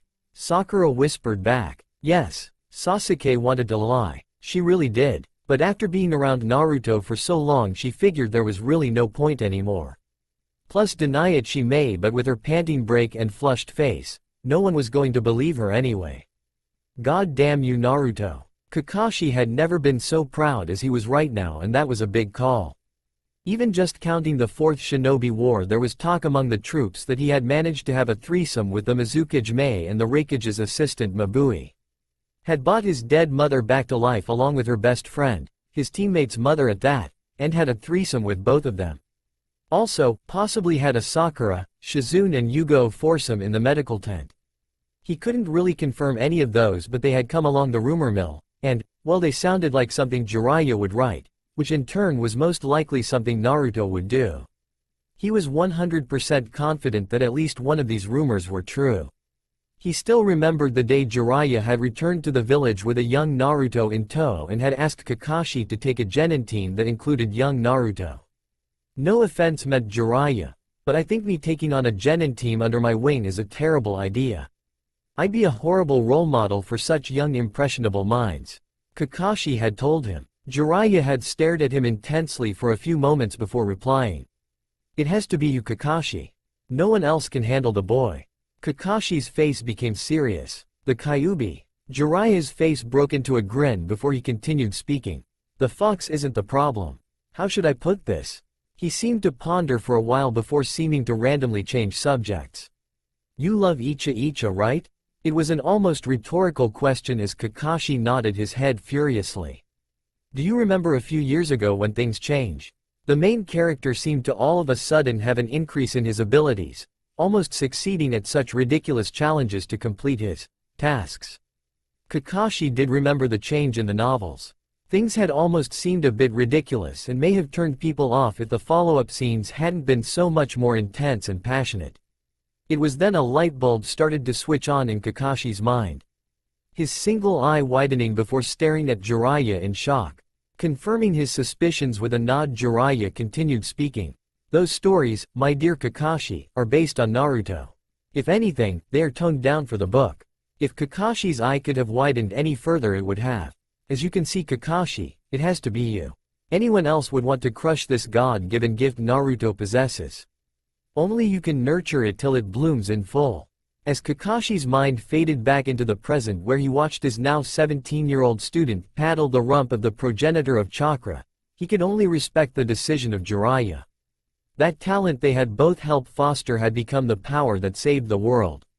A pair of tears dripped from both Kakashi's eyes. He himself wasn't sure if it was pride or the fact he no longer had his Sharingan to burn the memory of what was to come into his mind. It may have been both. Naruto had used the technique passed to him by old Floaty to undo the infinite Tsukuyomi. He wasn't sure how the sneaky old bastard had gotten that information into his head, but he wasn't going to complain much. He was going to nail his mom later and he had just finished spanking her. He had decided to open the cage's cocoons first as it sounded like the best idea. They could help keep everyone else under control as they were released. He was pretty sure there was going to be some panic going around anyway. Well, that's the reason he would tell people anyway. It surely had nothing to do with Tsunade and May have giant racks that he may be able to, accidentally, bury his face in when they fell from their cocoons. Damn, as much as he liked a nice ass, nothing really could be a fantastic set of breasts. In a mildly disappointing turn of events, both of them came out on their feet and looked more stable than they had any right to after being trapped in such a powerful genjutsu. He was about to explain to them what had happened when he caught the full force of May and Tsunade's angry glare. Even he gulped a little receiving that full force. Tsunade was the one that broke the silence first, mainly because May was trying to disintegrate the person next to him with her eyes. Who's the hussy? Tsunade spoke in a short, sharp tone. Naruto himself had actually nearly forgotten about the lovely being next to him. Well, next to him was a bit of an understatement since she seemed to be molded into his side. It was kind of cute that a bit of a flash here, spanking there, and you got yourself one submissive goddess. Unfortunately for May and Tsunade, Kaguya didn't like the glare they were sending towards her master. The full force of her killing intent caused even the two caged to quiver in fear. It stopped almost as quickly as it started as a small squeak burst from Kaguya's mouth. She really was cute when he spanked her. Enough of that, Kaguya-chan, these two are good friends of mine. Naruto added diplomatically. All the cage's eyes were on him at that point after feeling the killing intent coming from the woman. So esteemed Kage, this is Kaguya. She's the mother of the Sage of Six Paths and is the progenitor of chakra. All the cage's eyes widened comically at what Naruto had said and how nonchalantly he had spoken it. She was a bad girl and took over Madara's body and tried to enslave the world. Now she is a good girl who doesn't try and enslave the world. They blinked. Details probably would have helped, but those who knew Naruto by now knew they wouldn't be forthcoming. He enjoyed trolling too much for him to stop. They all stood more alert when a serious look came over his face. Gaara, Reikage, Tsuchikage, I need you guys to help with finishing up the release of the Genjutsu that has everyone trapped. He barked out, not seeming to care one bit that he was giving orders to three of the most powerful people in the world. May, Tsunade, I need you to escort me to a private tent with Kaguya. There you will help me make sure she stays a good girl. After his statement, everything was silent. If crickets had survived the battle, they would have been chirping. Slowly a small blush started to creep over Tsunade's face while Mei's earlier anger dissolved in the face of a shit-eating grin. "Let's go, ladies. It's time to keep the world saved." Repeatedly. Of the cage, the only one with a reaction for any period of time was Gaara. He had been around Naruto enough now to understand his eccentricities. So he just slapped a hand over his face and turned to walk towards the rest of the cocoons. Ino was waiting in the Hokage's office. The reason for this? Ino was going on a mission and she was currently waiting for her partner in said mission. That in itself wasn't particularly strange, she went on missions all the time. What was slightly strange was it was only a two-person mission. Even that though wasn't enough for her to class it as strange. What was strange was it was a two-person team being sent on a borderline S-rank mission.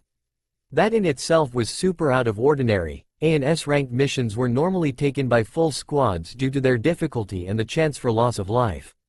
Add to the fact she was pretty certain she was far from ready for S-ranked missions. She could handle A-ranked missions in a team, but she wasn't going to kid herself into thinking she could handle them alone if her teammate was injured or dead. The last strange thing about the mission was she was going to be teamed up with one Naruto Uzumaki. This was strange because apparently, he was planning on taking the mission himself. The reason she had been assigned to go with him was apparently his interrogation skills were not great when dealing with people of the male gender. How would his interrogation only work on women? Torture is torture. If you're brutal enough for one gender, you are brutal enough for the other. Ino pondered. Then again, she wasn't a torture expert either. Being a Yamanaka had its benefits. Jump inside someone's head, strip away their defenses and feast upon the information. Ino's dad most likely would have been shocked and proud if he had known just how talented his daughter was at the mind arts. Penetrating someone's mind was in fact not an easy thing. Alas, Inoichi did not know this because every time he would start training his daughter he would get images of things she wanted to do to the Uchiha boy. He would then break down sobbing about no boy ever touching his little princess. Ino herself had never actually had all that much to do with Naruto. He had kind of just sprung up out of nowhere, arriving just in time to be sorted into a genin team, without even taking the exam. She knew he was fairly handsome, gorgeous if she would ever admit it to herself, but seriously lacking the bad boy menace of Sasuke. He was so happy and outgoing. How would she ever be the one to soothe the soul of such a man? She had interacted with him in a group setting numerous times since then, but never really ever had to deal with him alone. She did find him to be a bit of a puzzle though. Whenever he was around, his fellow teammates always seemed to act strange, well, stranger than normal. Sakura seemed to cling even tighter to Sasuke, and yet, her heart didn't seem to be truly in it. Sasuke himself tried to pretend he was his usual dark broody self, but the subtle glances at Naruto and the confused look in his eyes gave away that he wasn't. Ino had wished she could get inside Sasuke's head in these moments to figure out what was going on. It's mostly a good thing she never did. Sasuke's thoughts in Naruto would have mentally scarred her for life. Before she could get to know him more personally, he had been whipped off by Jiraiya-sama again on a training trip to help him prepare for people that were after him. Sakura had mentioned it had been inferred to her that he may have had some kind of bloodline people were after. Upon his return, things had gotten crazy. Missions had seemed to ramp up for all of Konoha's ninja, and it seemed Team 7 were always getting sent on important missions. From saving and returning the case cage to Suna, to capturing a spy working in Orochimaru's organization. With all of this going on, she still had no time to really get to know Naruto, so once she had found out she was going on a mission with him as his partner, she had gone to Sakura to ask a few questions about him and find out if there was anything she needed to know. The conversation she had with Sakura about Naruto was strange at best. It almost like a combination of warning her about him, praising him, and then getting mad at him for some reason. "Hey Sakura, I need some advice. I have a mission coming up with Naruto and I don't really know much about him. Is there anything I should be aware of? Any things I should avoid?" Sakura seemed to be quiet for a few moments, looking deep in thought. "Be wary of him," she stated. Ino was silent for a few moments, waiting for a follow-up to the statement. When none was forthcoming, she started to get worried. "Is there a chance he will hurt me?" A giggle burst from Sakura's lips. "Hurt you? Oh god, no. Definitely won't hurt you." She trailed off, starting to mumble slightly. "You'd probably even like it."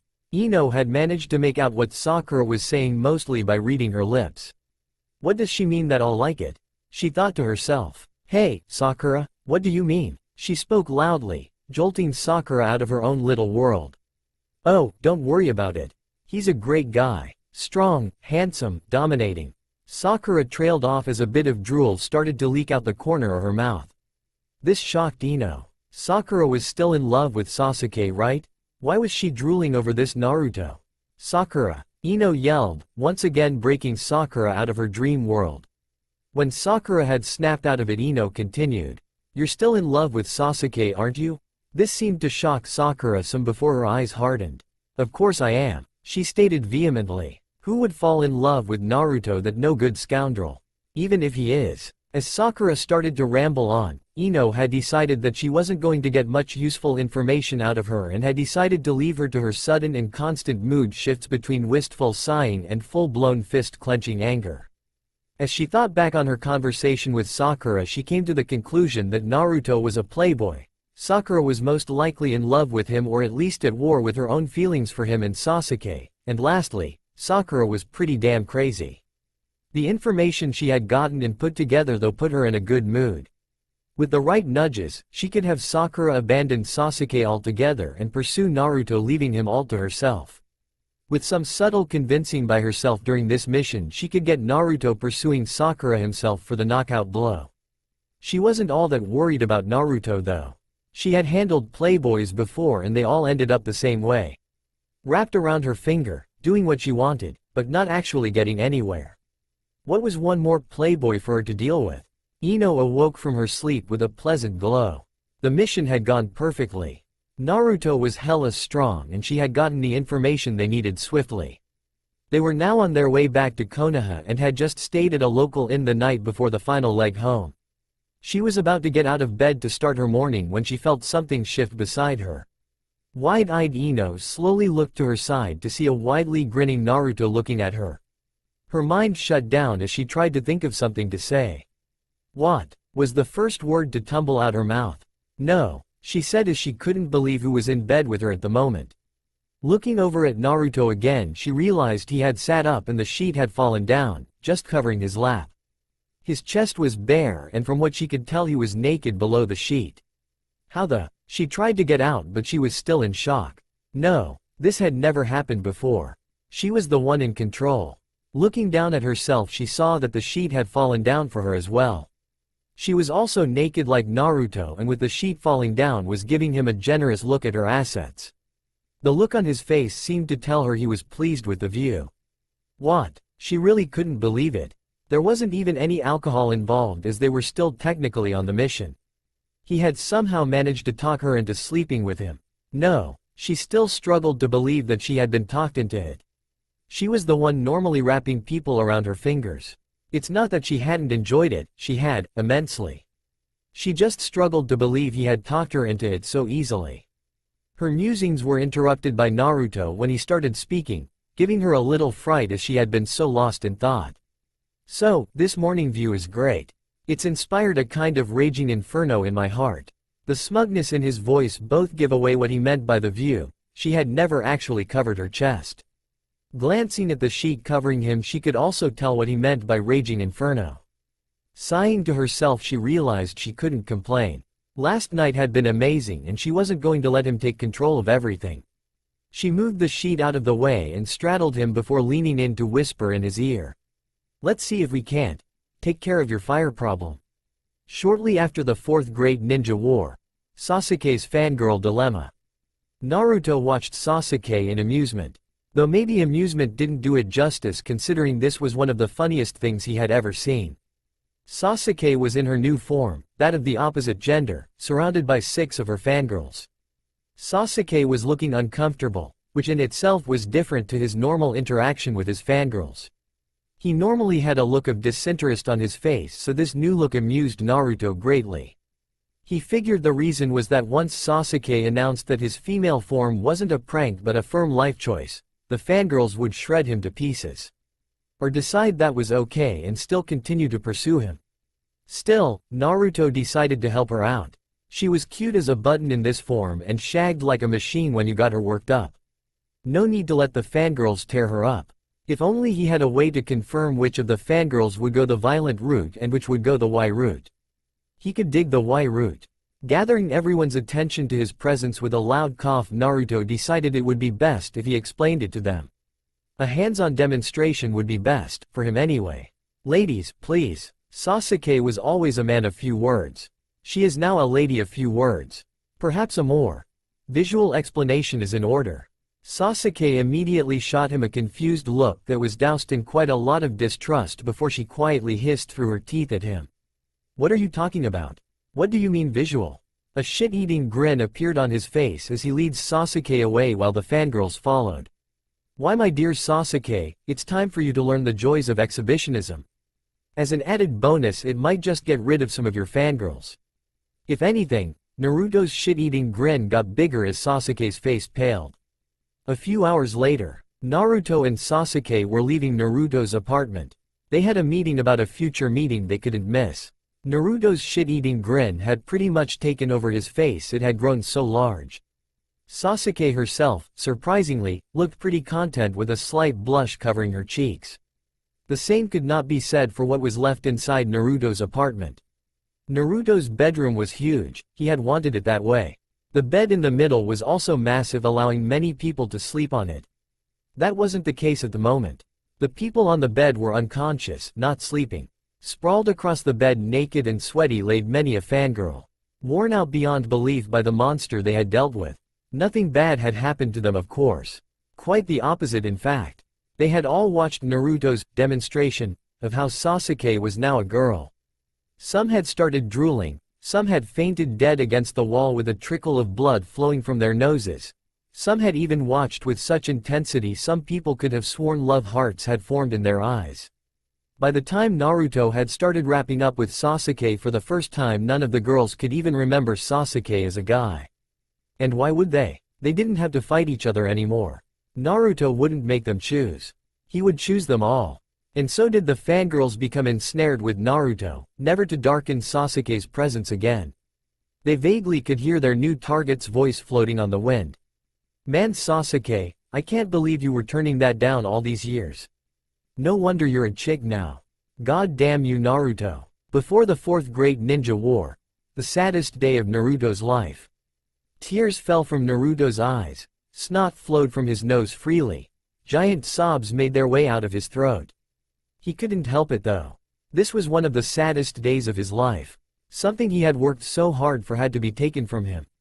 He had put more effort into it than anything before in his life, and now with his own two hands, he would need to remove it. Just the thoughts of it going away caused a renewed round of sobbing and wailing. So much so that it was hard to continue to write the seal he was in the process of writing. To think something as simple as the small seal he was writing here would take away his greatest weapon. Naruto has to seal away his all-powerful eye technique. It had become too dangerous to leave. The temptation too great not to use it constantly. It had nearly caused him serious injuries numerous times. Two weak-ass little punks who had attractive female companions or two attractive females in their own right. Why not just turn it off, you ask? He couldn't. The temptation was always there, and let it be said that no red-blooded male can deny the allure of a great set of tits, or maybe a fantastic ass, or even the treasure that lay between their legs.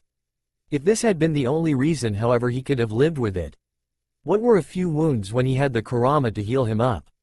That perverted old fox loved that shit as well for some reason. No, the reason to put the nail in the coffin was a certain little terrier of the Hyuga variety. One Hanabi Hyuga to be precise. She was onto him for sure. It has most likely been his fault.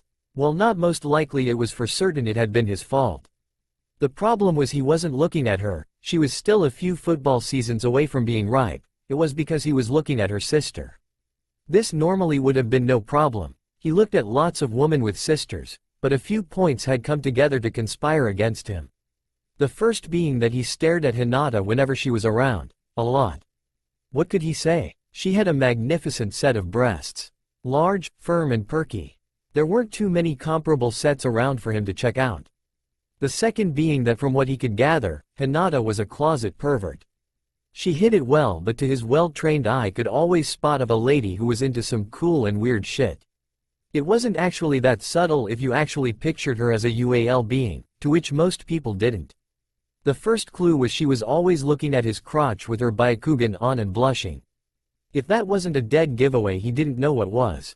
While this could have just been a young girl curious about the opposite, it was the second clue that had him realize she was at heart a pervert.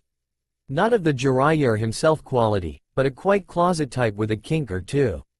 The second clue was that whenever he started checking her out with his eyes, she would always, firstly start blushing, secondly start rubbing her legs together before finally fainting away with a small perverted grin in her face. The dear sweet Hinata that everyone seemed to treasure was actually an exhibitionist. Now, this in itself wouldn't have been an issue, except it happened every time he was around with the same result. Hanabi had also been around for more than a few of these events and had decided to find out what was causing these fainting spells in her sister. Thus, she had become the little terrier that would track him all over. It seemed she had her Byakugan on numerous times he had been around and her sister had passed out.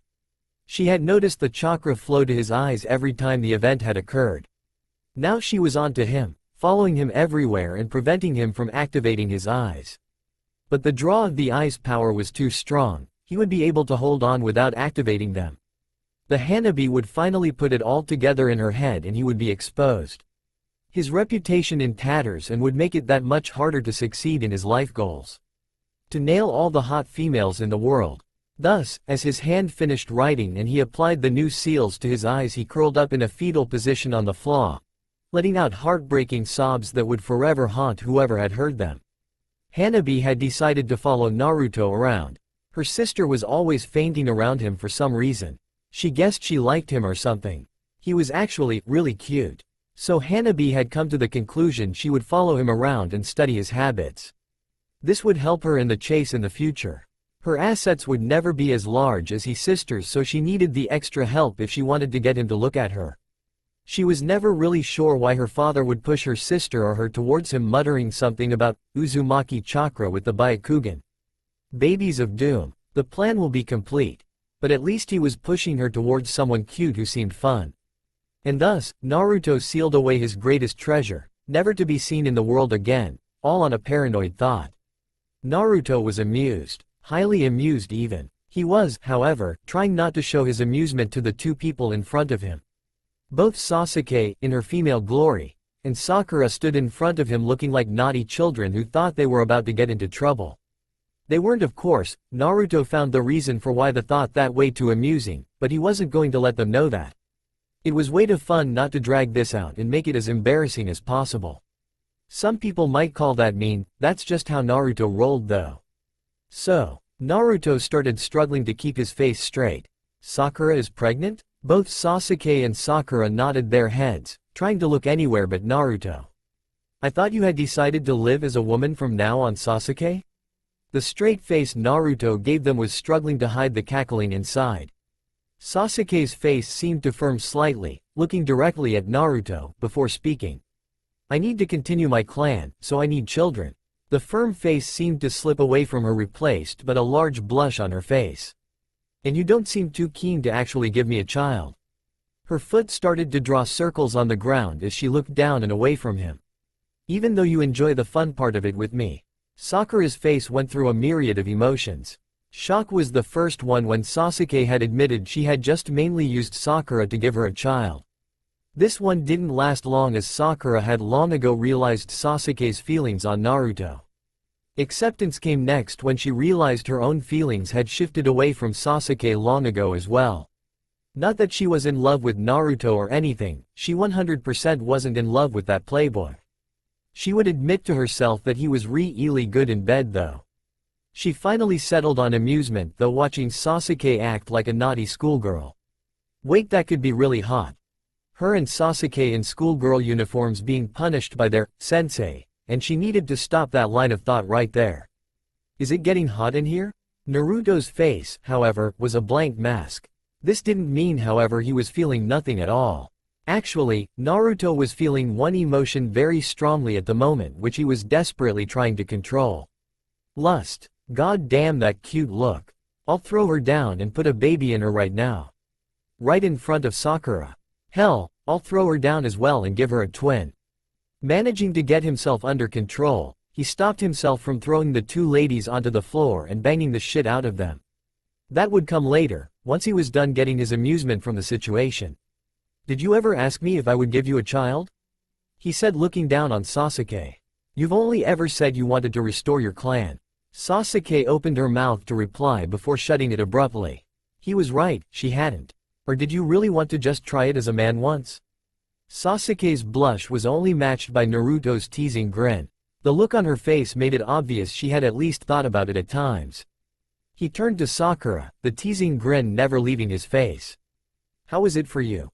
You obviously got to live out your girlhood dream."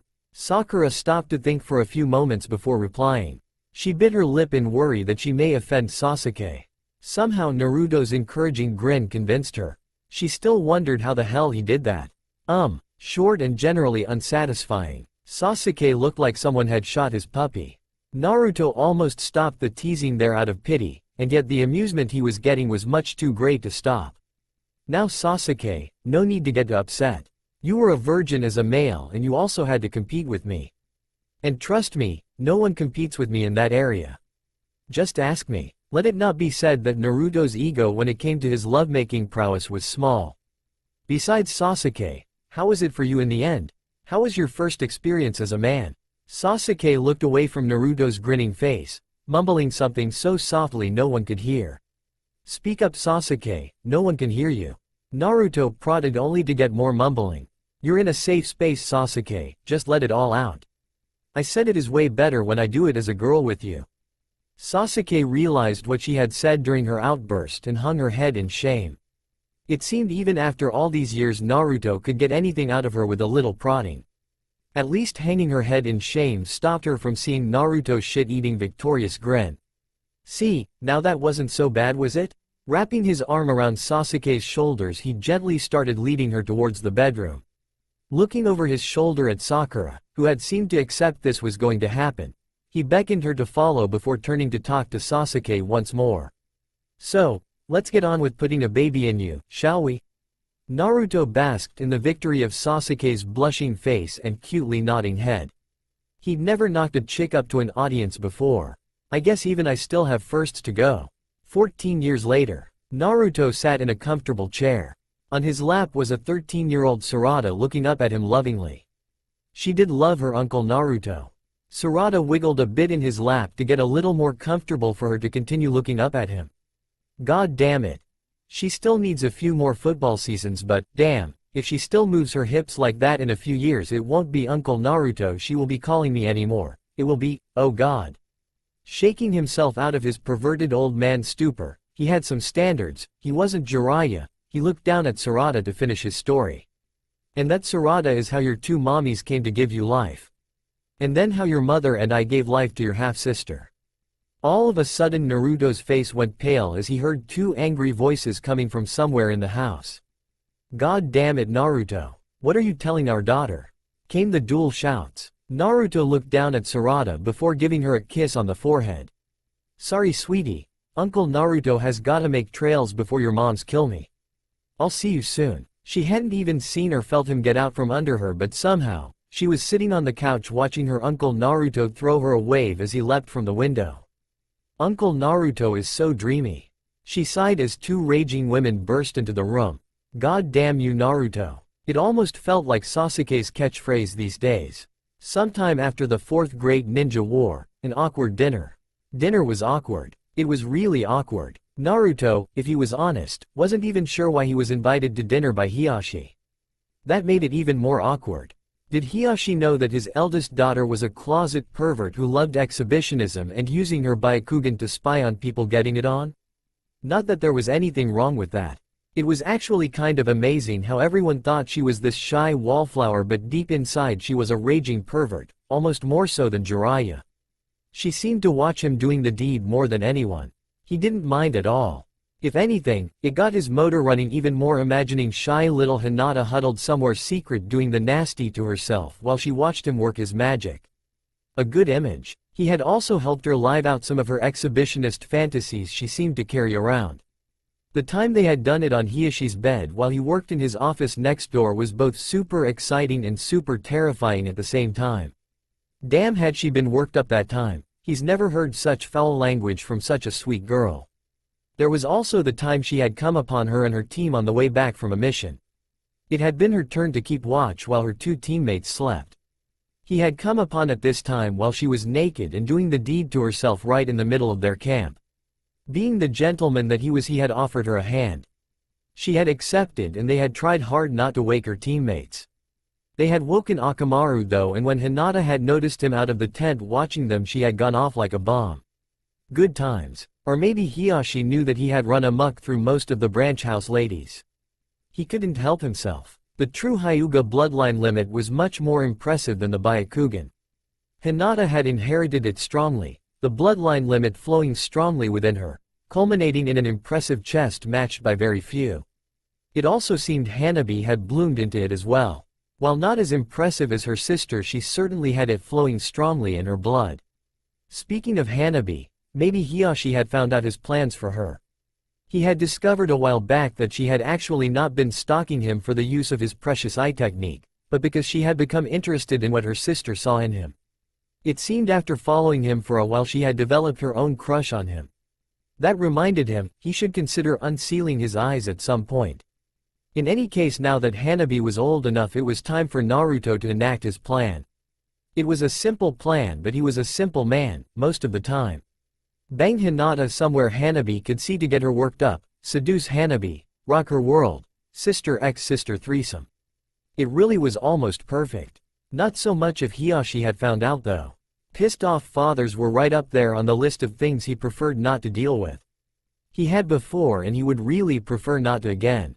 He was knocked out of his worried pondering by Hiashi mumbling something about it being time to enact the plan, whatever that meant. He reached up and wiped the sweat from his brow and prayed to whatever god of perverts there was to no be slain by an angry father tonight. Whatever worries Naruto had were groundless. Hiashi had no idea what he had done or what he was planning on doing. If anything, he would have been happy to know. Ever since Naruto had gotten the Uchiha pregnant, he had decided he could wait no longer to enact the plan. Hiashi had known Kushina when she was still alive. He had known the large amount of chakra she had. He had decided to research the Uzumaki clan to understand why. What he found excited him greatly. A clan with a hugely powerful life force, generally living much longer than normal people, huge amounts of chakra and generally excellent control over it. Originally he was going to offer Kushina the idea to marry their children. Alas, Kushina had passed away in the Kyuubi incident and he had thought all hope lost. Then he had found out her son had survived, her son that was born from her of the Uzumaki clan and their prodigious life force and talents, and from Minato Namikaze, a once-in-a-generation genius. He was like a super baby of doom. He had then discovered Jiraiya had taken Naruto away as a bait to raise and train him. His plan had started falling into place right then. Jiraiya would no doubt make young Naruto strong. He had trained Minato and was powerful in his own right. Hiashi had no doubt though that Naruto would also pick up some of his perverted tendencies. This had played right into his hands at the time. He had one daughter with another on the way. He was confident they would end up being attractive as well.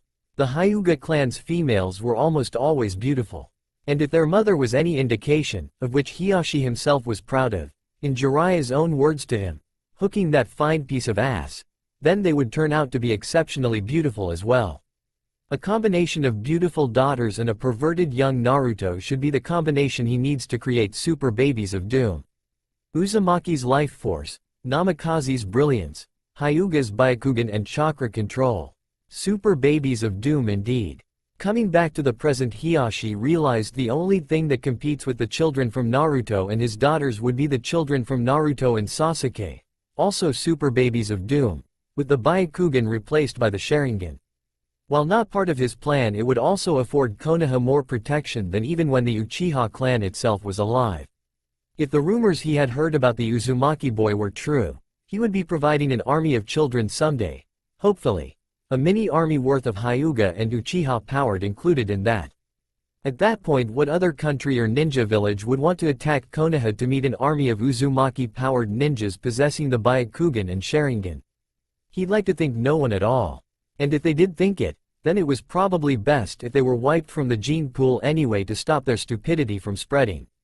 Shaking his head again to knock himself out of his stupor, He turned to look over his two daughters who were conversing with said Uzumaki. Hinata's face was bright red, looking almost ready to faint, while Hanabi's had a light blush on her cheeks. Things were going well. A sharp look came across his face, almost evil-looking. The plan would come to fruition. Much had been sacrificed for it not to. Interrupting the conversation, he turned towards Naruto before speaking. So, Naruto, have you had any thoughts on marriage? Placing a kind smile on his face as they all turned to look at him. I have some beautiful daughters. I could arrange a marriage with either one for you. I've always wanted some beautiful grandchildren, and I'm sure it's nearly time for you to settle down and start rebuilding your clan. Hiashi's words got 3 different responses. All of them suitably different. Hanabi was a touch redder than before. She also had a contemplative look on her face. It seemed she was seriously considering it and finding the idea to be a pretty sweet deal. She gets to marry her crush and have children with him. That means they would get to do naughty things with her. She definitely liked the sound of that. Hinata was beyond red. Smoke was starting to pour from her ears. It wasn't for the reason most people would think either. Sure, she was slightly embarrassed by what her father had asked Naruto. Deep down though, it was a different and naughty thought. If they got married, she would eventually get pregnant. If she got pregnant, they would have pregnant.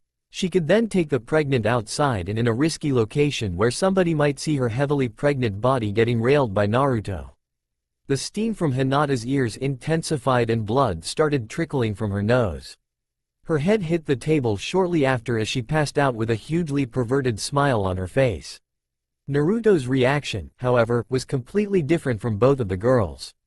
He looked like a cornered animal. He didn't want to get married. It had put a huge damper on his perverted antics.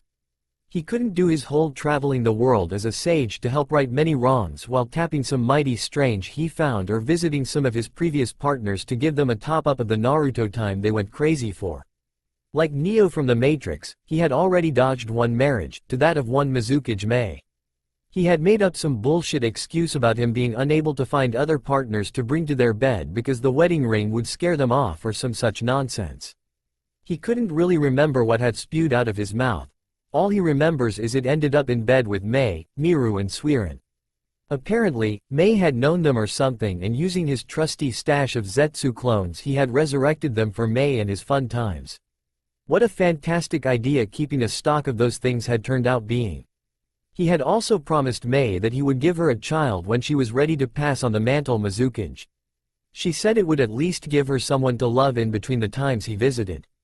Being the gentleman he was, he told her he had no problems putting a bun in her oven for her. Bullet dodge. He had been ever so cautious since that occurrence, being extra wary of the ladies that would want to tie him down. Of course, he'd still hit that but would be very wary of how long he would stay. He had a stack of missions with him at all times when his lady companions started to give out the "marry me" vibe. Naruto decided he had to play his current predicament smart. The look on Hiashi's face means he could choose either, or maybe both with the slightly creepy vibe he was giving off. It wasn't often a father gave him permission to nail and impregnate his daughters. The big catch was the whole marriage thing. His perverted mind drifted away with the positives for a bit. He could marry one of them and do some NTR play. He was sure Hinata would be up for being either. Knowing her, she would probably be more into Hanabi being the one NT ring her. No, stop. Bad mind. These kind of thoughts are going to get you married. We can do that kind of play without the marriage. Although it's not as why if it's all fake. God damn it. Stop talking yourself into it. Naruto decided for once in his life he would be straight with a father. Well, almost straight. He wasn't going to tell Hiashi any of the things he had done to Hinata or she had done to him, or what he planned on doing to Hanabi. Sorry Hiashi, I'm not really looking to get married anytime soon, maybe ever. Hiashi looked heartbroken until Naruto continued. I also think if I am going to revive my clan, I'll need more than just one woman. I think many women will give the future Uzumaki clan the diversity it needs. Hiashi perked up like he had some plan that could still be salvaged. In that case, I offer both of my daughter's wounds to you. As thanks for all you have done with the village. Hanabi looked shocked. Hinata's blood pool on the table just grew large from her fainted position. Naruto himself was shocked as well before a grin appeared on his face. You are most kind Hiashi-sama. I shall do my best to restore the Uzumaki clan and have them lifelong friends of the Hyuga. He stood and picked up Hinata from her slumped-over state before turning to Hanabi. Come Hanabi. Since this is your first time, I'll demonstrate on your sister so you'll be prepared for your turn. The blushing Hanabi nodded shyly before getting up to follow Naruto, grabbing his arm and crushing it between her breasts as she leads him to her bedroom. If they had looked back at Hiashi, they would have seen the maniacal-like grin on Hiashi's face. And the plan is finally complete. That's all for now. If you want to see next part, then please like this video and subscribe my channel. Thank you.